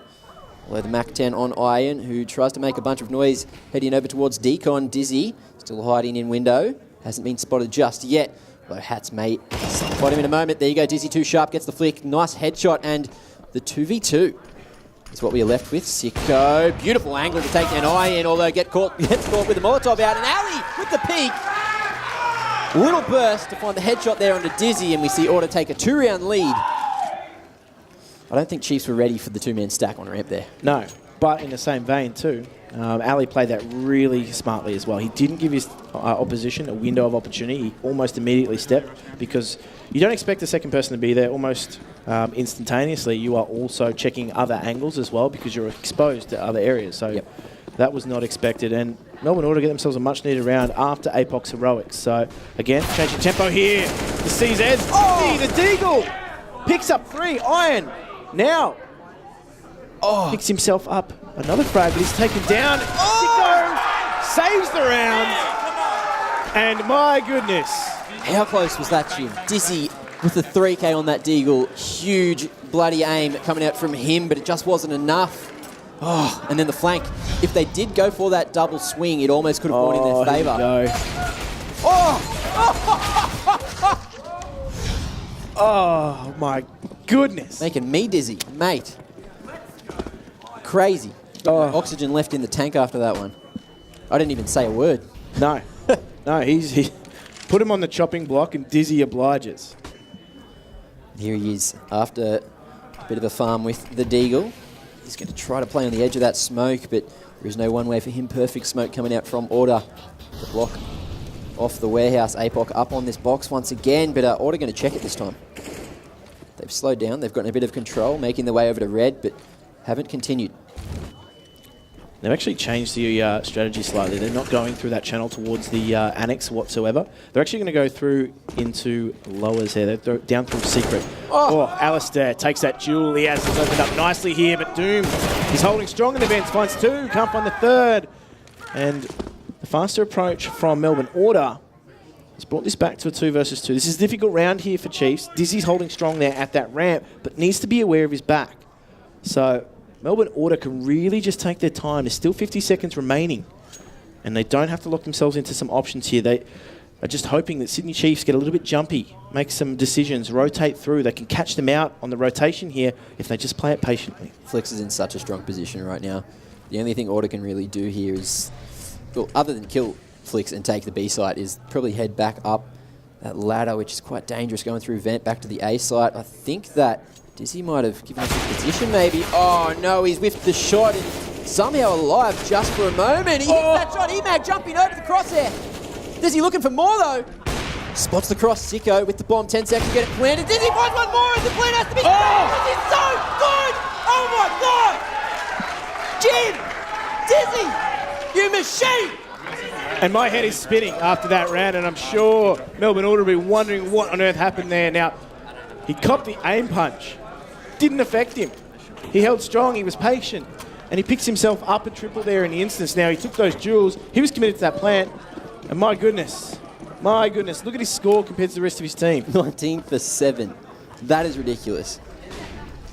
He is turning up. He doesn't want to be knocked out of the tournament just yet, and he is showing it. The prowess with that orb, the quick scopes, and that play was absolutely impeccable. Here we are. Iron gets the first frag onto Alistair, and the Chiefs, they've got a 2-man advantage. 1-man advantage, actually. Doom taken down by Emag as Iron gets the trade with the nade. Always great to see. Here we are. Flix playing on the rafters on the B site. May find a bit of contact here. Hats, he's made his way into tunnel. But it looks like they are just going to try to even out the teams right now.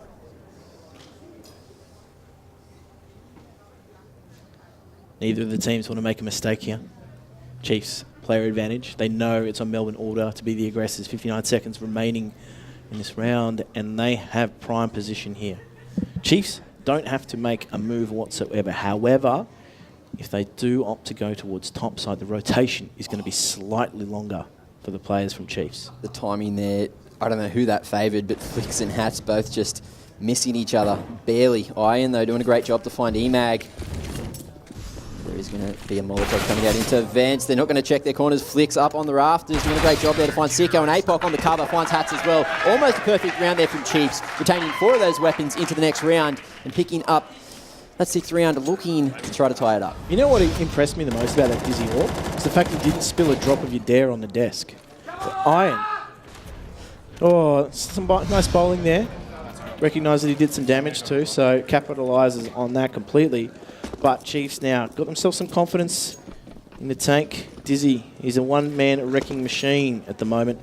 And Melbourne Order could be some greater production rates across the board, but around where they're just going to try and up the tempo, get themselves a bomb plant. Iron capitalises on that smoke, and I tell you what, he's eyeing off the bomb right now. He knows it's dropped in vent. And yes, thank you. Crowd's on my side. Let's go. However, they're not going to stop, so I'm not pandering to you. That nade, absolutely perfect. Flicks backs it up and finishes it off Liaz. APOC finding hacks it out as well, and Chiefs finishing off the eco without a single tragic loss. And we are going into the final round of the half, 7 rounds apiece. That is much closer than I expected it to be. And the thing is too, like you look at the cross-hat scoreboard, EMAG, in-game leader, look, it's a map. Nuke is a taxing map for in-game leaders. There are so many mid-round calls that you have to make based on what happens in the opening exchanges. Heavy presence from Melbourne Auto has been shown on the outside, and a lot of their rotations, particularly the Melbourne Auto players, they're not necessarily locked into where they're going. There's a lot of shifting mid-round as to what's happening, so that's really taxing for an in-game leader. And this is a round that really tests teams' cohesiveness, and they do hit this inside bomb site, and a much better prospect for them here. They do isolate Doom once again. They get themselves potential for a bomb plant here. That Molotov just means that they have to shift slightly where they were going to plant. The retake is actually being staged quite early, but they have to wait for these smokes, Chiefs. They can't just take Jules yet.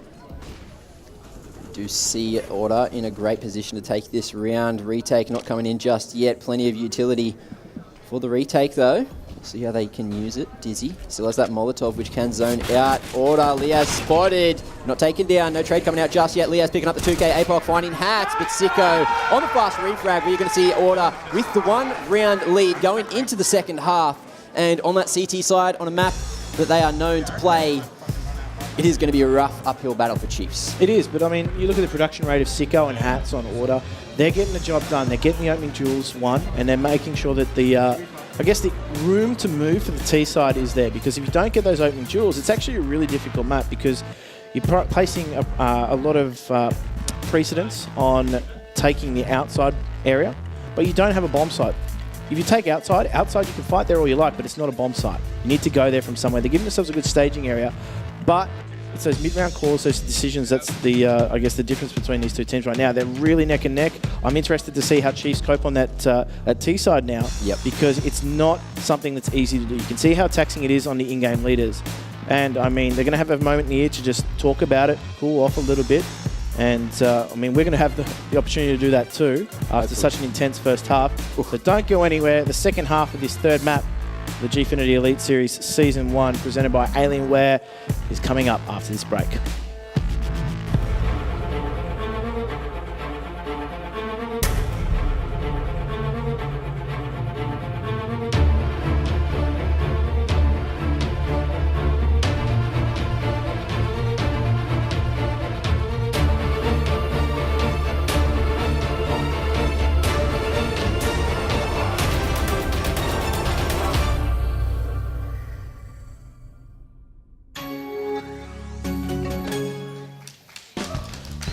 Mac, we've seen a seesaw battle between these two teams. Nuke is the playground.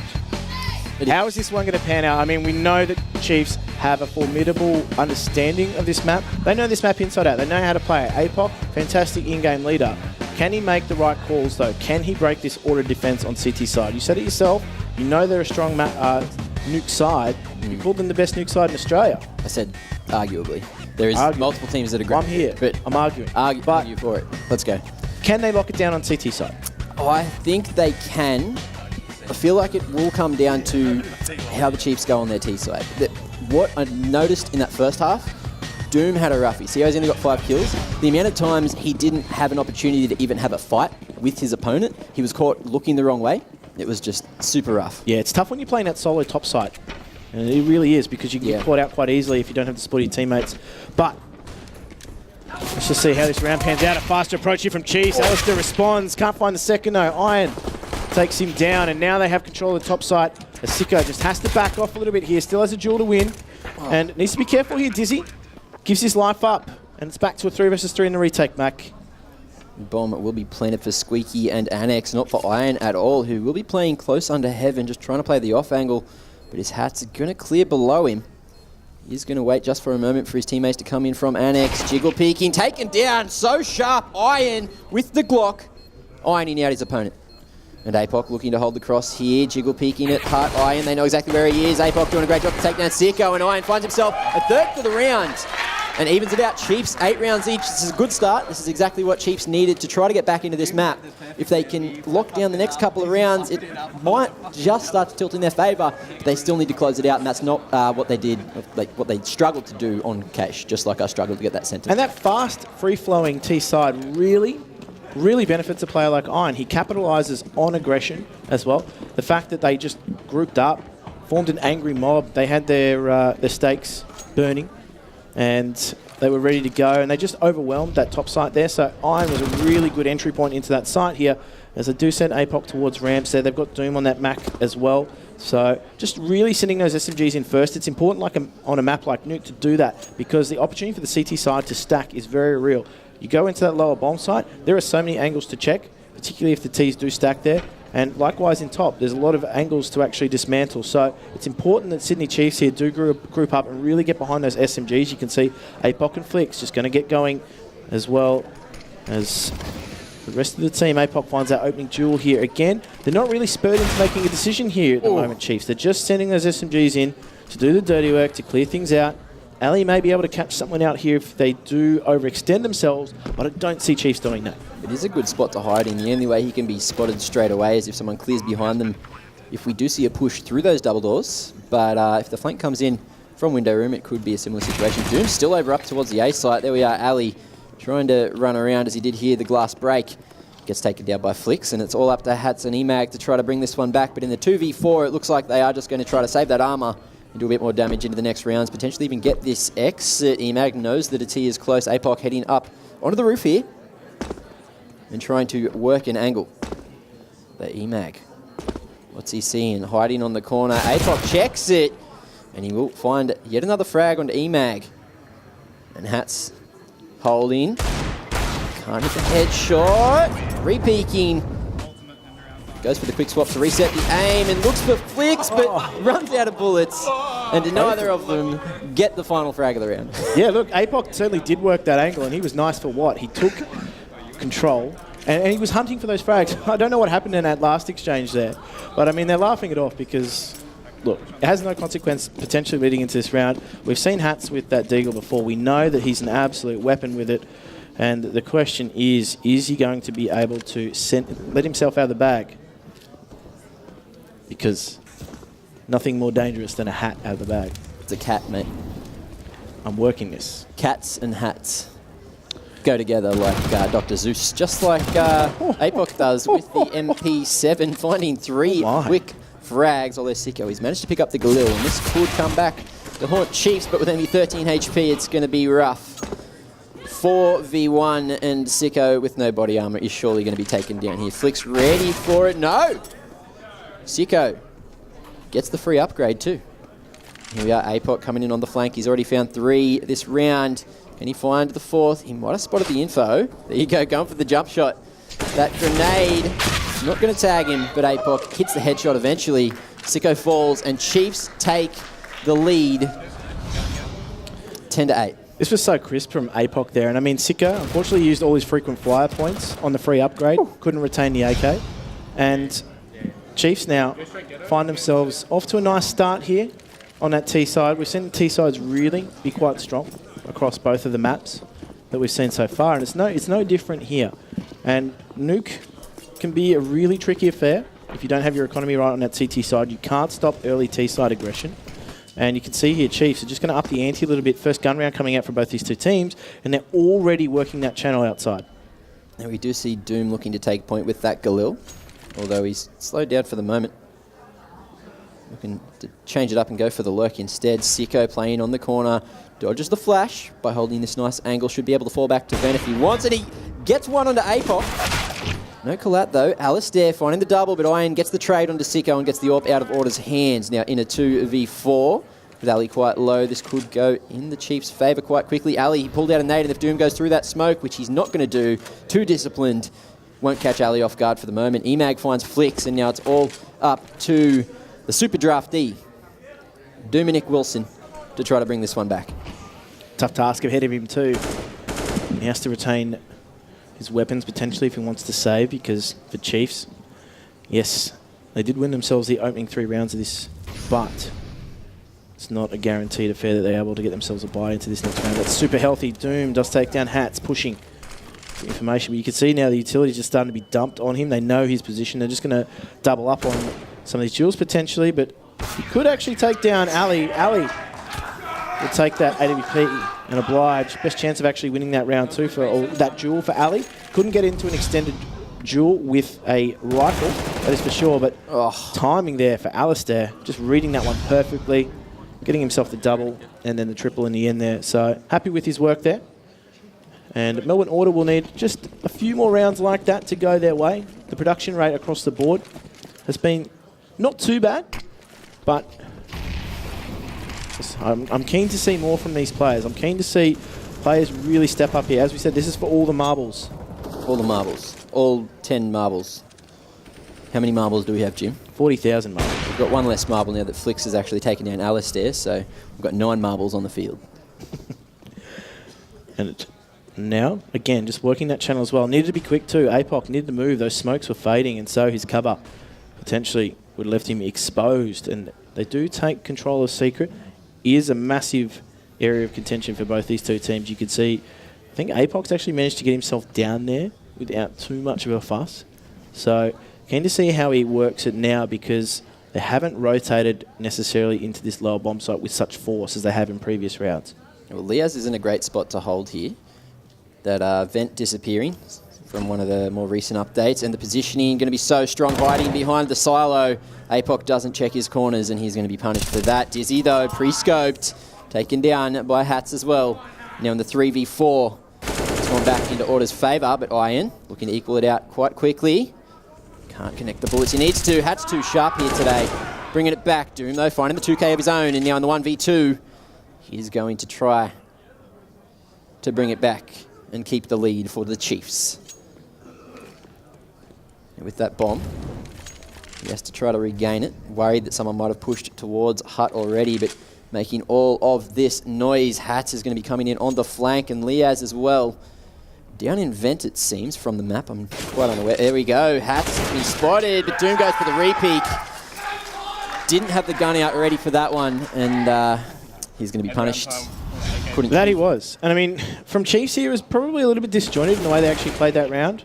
They were getting a few of the Order players on the rotate, though. You could see that they spread out a spawn, and they went in separate directions, and they just played on the chaos that APOC had actually created outside. They threw those smokes, and he was actually really delayed in getting down underneath. However, the fact that they were a little bit disjointed, funnily enough, Order were able to take some peeks and really pick them apart with no trade potential whatsoever. Alistair, some confidence here for him. He does get away, though, and they do take him down.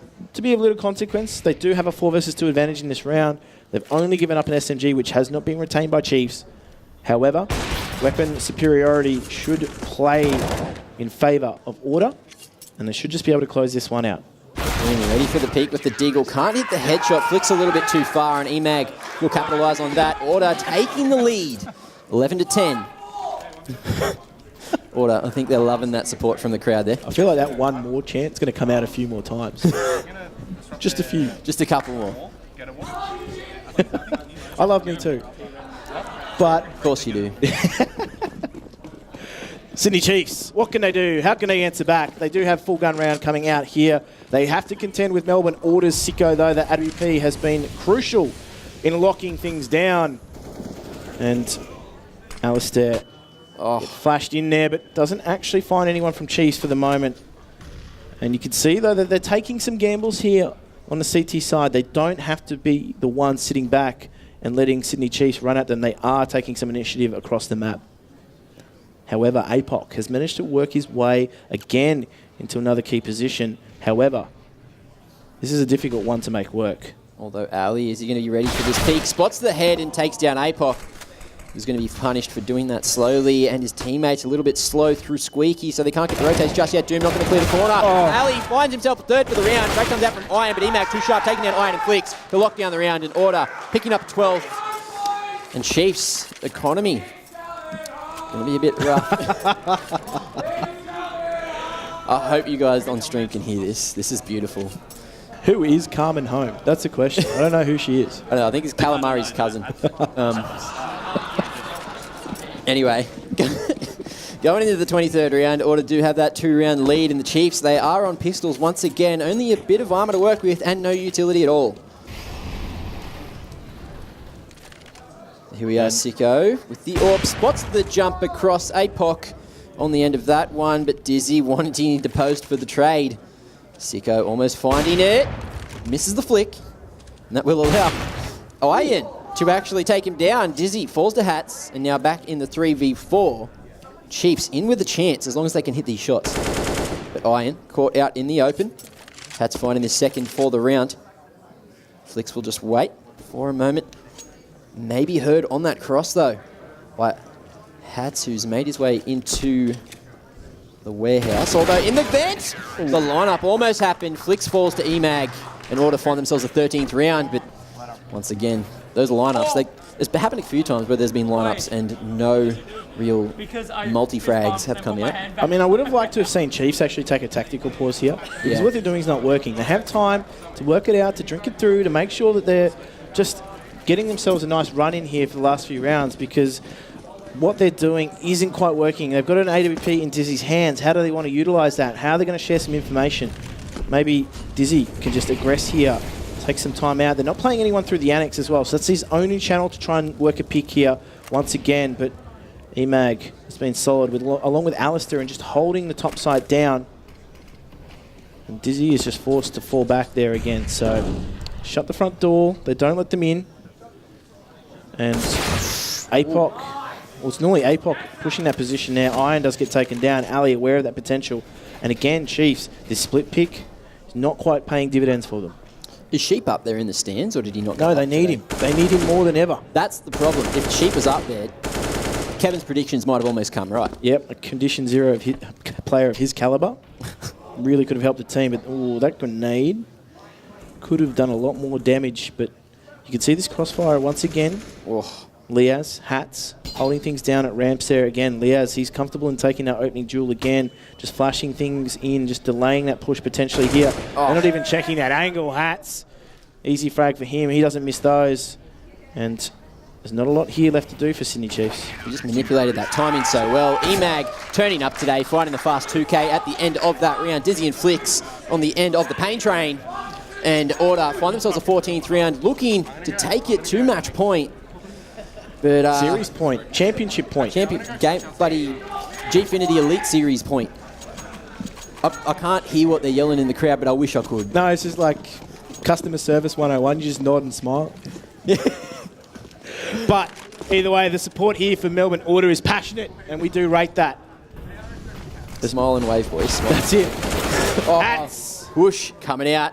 Hats and Sicko doing a great job. Fast trade from Flicks, but Sicko's still alive, and he finds one more into Doom, and in the 2v4, Sicko will use a bit of utility. Ali tries to stop the push, but Flicks and APOC looking to do some damage. Ali answers the reload as he drops in, and he will be taken down by Flicks, who was ready for the drop. Now in a 2v3, APOC is going to be taken down by Liaz, and it's all up to Flicks. We're going to need some sick clicks from Flicks. You'd hope so. He's coming in through decon. 5 HP, and he's going to die to a well-timed nade from Liaz, the nuke god. And here we go. Potential final round of Gfinity for Counter-Strike. Jim? Yeah, look. This is championship point potentially here for Melbourne Order. They've looked so good in many of these rounds. You can see there across the board. The bulk of the work has been put in. The team is all contributing quite well. Chiefs, the production rate hasn't been quite there. APOC, Iron giving their best, but they need to pull it out. They need to dig deep here. They've got a Whitlam sampler in terms of a buy. Can they make it work again? Iron actually finds an opening here. They haven't had an opening in some time, but they need to just slow it down a little bit. All playing with fire. Alistair jumping across the crosshair there. Will dodge the flash nicely and survive for the moment, but Chiefs looks like they are going to group up and head over towards ramp now. Sicko holding for the wide swing, but will be giving up that ramp control. And Chiefs not going to play with that fire as they do head down to the B site. Flick smoking window, and the bomb should be planted successfully here, although Ali, he did take down Iron. Making a bit of noise here at decon. Baiting the shots, finding the info, bringing it back to the 4v4, but the bomb should be planted successfully. No, Emag ready, taking down Doom. Now the bomb is in a rough position for the Chiefs to try to bring back into their hands. Ali still making that noise. I think he might have almost grenaded himself there, but it was a great way to end the series. Bit of, bit of fun. Fun for everyone here, but Hats goes one step closer. APOC trades out Ali. Emag. APOC here, the man, the myth, the legend. He's got a lot of work to do. Oh my God, APOC! What a headshot. Now bringing it back to the 1v2. The bomb is down in the rough position. 30 seconds remaining. Hats and Emag playing this together, looking to go for the trades. Although, is that Hats invent? No, he's up on the A site, I think. Bloody nuking its map. I don't know what's going on. Anyway, APOC do a great job here. He's looking to try to pick it back up. He spots Emag with very low HP. 13, one bullet is all it's going to take. APOC has to try to get the plant. He's going to find the frag. And Hats is coming in through the vent. This is just enough time for APOC to try to get the plant off, although baiting it a second time, Hats pushes out the score. Almost hits the shot, and Order are your champions! Wow. Melbourne Order. They are the Gfinity Elite Series Season 1 champions. And it was a hard slog. Chiefs certainly gave it to him. But I tell you what, Mac, APOC, for a moment, I started to believe. I did. He was winding back the clock, but couldn't do it in the end. Melbourne Order, just a solid unit, start to finish. They were here. They were all about the business. And I mean, they made it look like light work on that first map. They rolled into the second map. Chiefs gave it to them. Came into the third map, brimming full of confidence. But Chiefs, it was close at the half. They couldn't quite get it across the finish line, though. I do think the nerves did get to Chiefs today. You know, slightly new lineup, trying to push against one of the best teams in the game in Australia. And, you know, they're just too strong. We did call it 3-0 to Order. It has been done. Kevin was completely wrong. So throw him in the bin, and hopefully we'll head to him soon. Yeah, look, but I believe we're actually going to go up to Ash, who's with our winners, Melbourne Order. Ash, take it away. I think they're coming to us very shortly. Hey, oh my goodness, congratulations. You guys have won yourself the grand final of the CSGO. How do you feel? Can you describe it for us? Super happy, obviously, to win. It was probably what we were expecting, but it's always good to walk away with a win. So you guys have had some draftees and fill-ins earlier on in the season. How does it feel to bring it home for Order? Yeah, great. It's great to win the CSGO. Hopefully we can win the other two leagues. And big props to the draft team for filling in at the start of the season. You guys are very experienced LAN players. How did you feel playing here at the Gfinity Elite Series with a live audience and the whole set? Yeah, nothing but fun. LAN's always good fun, so any chance we get to come on LAN and have a play, it's good. Yeah, it's incredible. It was so great to watch you guys play. I'm so happy for you. Congratulations. I can't believe that you're so calm. I guess we'll chat to you later. Thank you so much. Great, thanks very much. Back to you, Luke. G'day, Ash. G'day, everyone. Hey, guys, let's have a huge round of applause for the Sydney Chiefs. Come on, give it up. I'm here with Flix. Man, what a season for you guys. Obviously didn't play out the way you wanted it to play out today. Melbourne Order just too good on the day, hey? Yeah, well, they're an incredibly good team and they're playing with their full roster, so they're always going to be a very strong team, and they took it on the day. They played really well. Now, looking ahead to season 2 for you guys, because there were some amazing moments of brilliance from your team today. What are you guys going to do to come back harder next season? I'm not sure. I think it comes down to just having a set roster each week. We're interchanging players every week, so it's always hard to get settled, but we'll have a look at that in the off-season, I guess, and see what we want to do coming up to the following season too. Now, it is hard. Obviously, everyone wants to win when they're here, but it has been an amazing experience, I presume, being here at the Gfinity Elite Series. Has it been a big thing for you personally as well? Yeah, it's been really nice to come down every Saturday. I've got to fly down from Brisbane, so it's nice. Maybe a few weekends off would be all right, but it's a good, interesting experience. Well, we've bloody loved having you here, Flix, and the rest of the team. One more time, guys. Give it up for the Sydney Chiefs, because they played their hearts out today. Come on. We'll be back with all the analysis after this break. Don't go anywhere.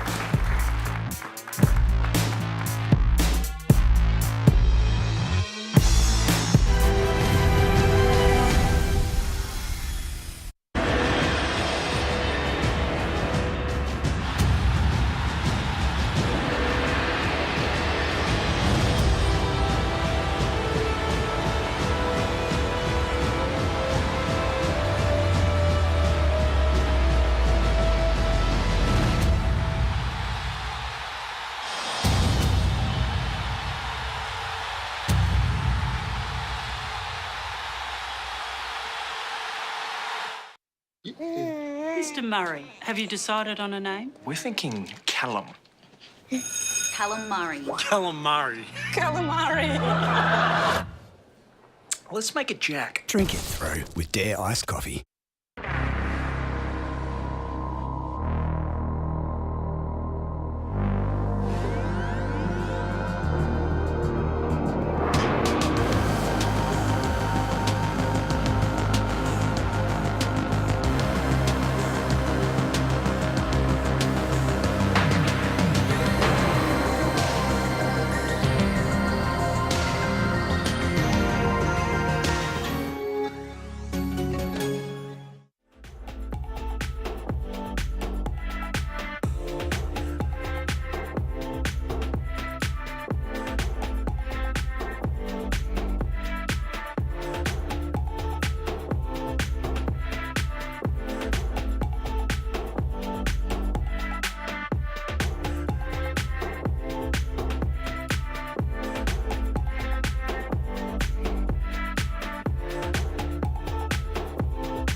Welcome back to the Gfinity Elite Series, presented by Alienware. Kevin, Sean, it's over. 3-0 Melbourne Order.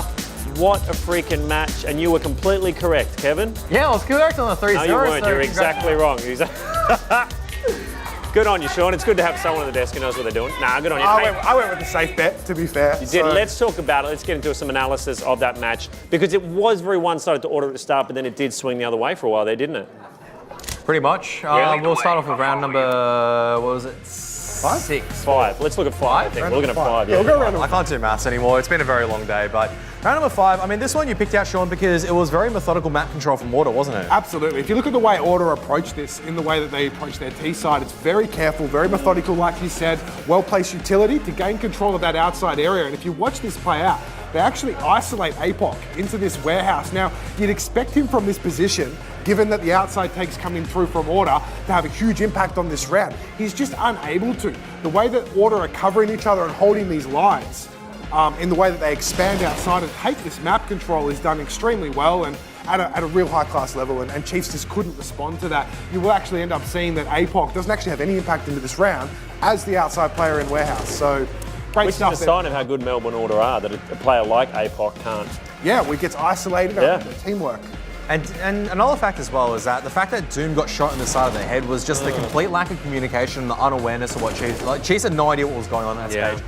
And Nuke is such a heavy informational map where as soon as you lose control, especially in a scenario like that where it's maybe a 3-on-4, it's pretty much game over. We say Nuke is a CT-sided map, but the way that Order took that map control off pretty much just swung that completely the other way around. It's not easy to do that as Order. It's very impressive how they did it, and that's why we're pointing it out even more. Well, because it's difficult to do it. Let's have a look at round 12 as well now. You want to look at this whole round, because this, I think, you guys reckon is pretty symptomatic of the way the whole match went down, hey? This was one where if Order took it, I think they would have gone to an 11-4 half, because you have to break it down to multiple steps, right? They exploit outers once again, and they make it look too easy. Because this is something that was hallmark of Order on Nuke, is that they take very fast map control, or they slow it down completely, you have no idea what's going on. So this is one of the slow rounds where they take outers control. Oh, what's going on here? Chiefs are going, are they coming into Heaven? Are they taking Annex? Or are they going to Secret? They don't know. And this is just the foundation of a very good Nuke team, is how they take the outers controls off the CT side. But it builds on from here. They mix and match it up. Once again, they get into the Secret. I don't think Chiefs really have an idea what's going on once again. Absolutely, and just to reiterate that point, Order never looked flustered in their outside takes. They always looked very in control, I guess is the best way to put it. Their utility usage and the way that they'd cover each other and push into that territory was really top tier. And I mean, you know, Chiefs put on a real gallant show to try to defend them. And like we pointed out in the last map, a lot of high-risk plays coming out from Chiefs, but they had to do that. And unfortunately, it didn't go their way, but look, great stuff here from Order, and it's really demonstrated in this round and the round before as well. Yeah, building on the point that Sean was saying about risk, where Dizzy is just walking with the AWP, just trained in a single position. It's so risky to be walking around with the AWP scoped in, because your view narrows down so much where you're pretty much trying to guess where they are.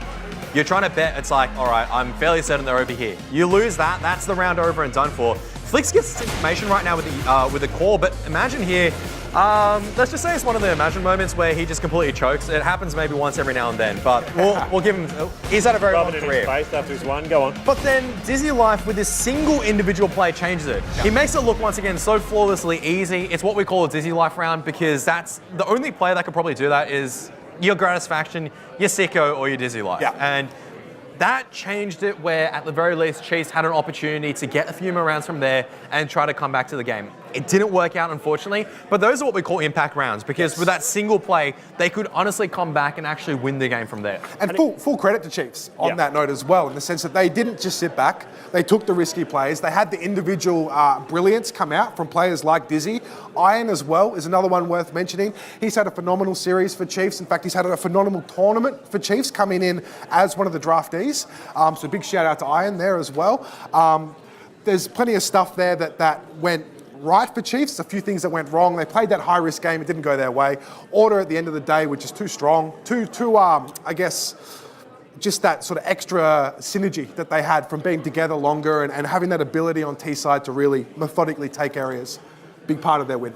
Yeah, definitely. Well, right now, every final has its hero, so it's time to find out who is our Logitech Play Advanced MVP for that match.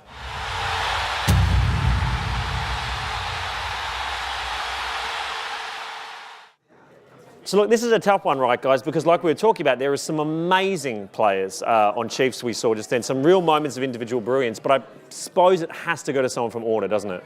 Yes. Yeah, we did win. They did win. Me and Kevin had a pretty good chat about this. It was tough, because the entire Order lineup really did play well as a team. But you single someone out? We did eventually. Wasn't easy, but I think we're going to go with Hats for the MVP. Hats, awesome. We're going to go with Hats. Just overall, the impact he had in the series. From the beginning of that, I think on Train he was a little bit quiet. There were rounds where we could see him actually perform quite well. But then really when it came onto Cache, when it came onto Nuke, it's just impact round after impact round. You can see him getting the entries, getting into his groove, which is expected, and just putting up the numbers. Iron did seem to fall off in Nuke a little bit, but I mean, everyone on Order played well. I don't think you can take anyone away and say that there was any poor performance for Order, but Hats was definitely the standout for us. All right, well, congratulations, Hats. You are the MVP, Logitech Play Advanced MVP, in a truly breathtaking CSGO Grand Final. Give it up for Hats, guys.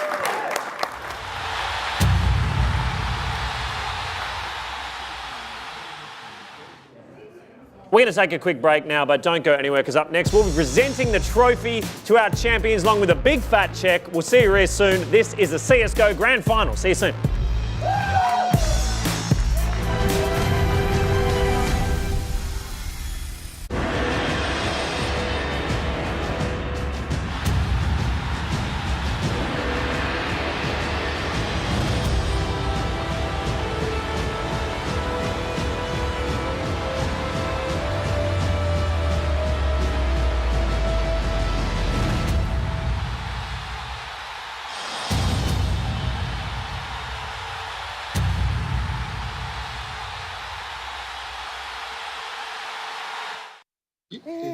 Mr. Murray, have you decided on a name? We're thinking Callum. Callum Murray. Callum Murray. Calamari. Let's make it Jack. Drink it through with Dare iced coffee. We create machines that make every experience more intense and real. With Intel Core processors so powerful, you can redefine reality. Because the best feature of a gaming machine is the power to make you forget it's there.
Welcome back to the Gfinity Elite Series presented by Alienware CSGO Final, brought to you by Dare Iced Coffee and Logitech Game Peripherals. We are looking at the winners right there of the inaugural Gfinity Elite Series Grand Final CSGO Melbourne Order. Let's take a look at the money, though, we're handing out to our top 4 teams for Season 1. The total prize pool is a whopping $80,000, with our champions taking home $40,000. That's half of that, guys. Did you know that? 40,000, half 80,000. Great maths from me. 20 grand goes to the runner-up, and our 3rd and 4th place teams can console themselves with 10 grand. Still pretty good. Still pretty good. That's still a fair bit of money. So without further ado, let's dish this money out. So, ladies and gentlemen, please go absolutely nuts as we welcome back to the stage your Gfinity Elite Series CSGO champions for Season 1, Melbourne Order! With some Arjun Rowlands, Jordan Hatzmagic, Jaylias Regalis, Simon Sicko Williams and Alistair Johnson!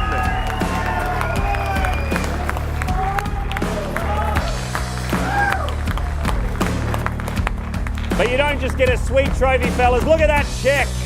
40 grand, fellas. How's that? Imagine. Look, are you stoked? Are you blown away? How are you feeling, man? Super happy, man. You know me.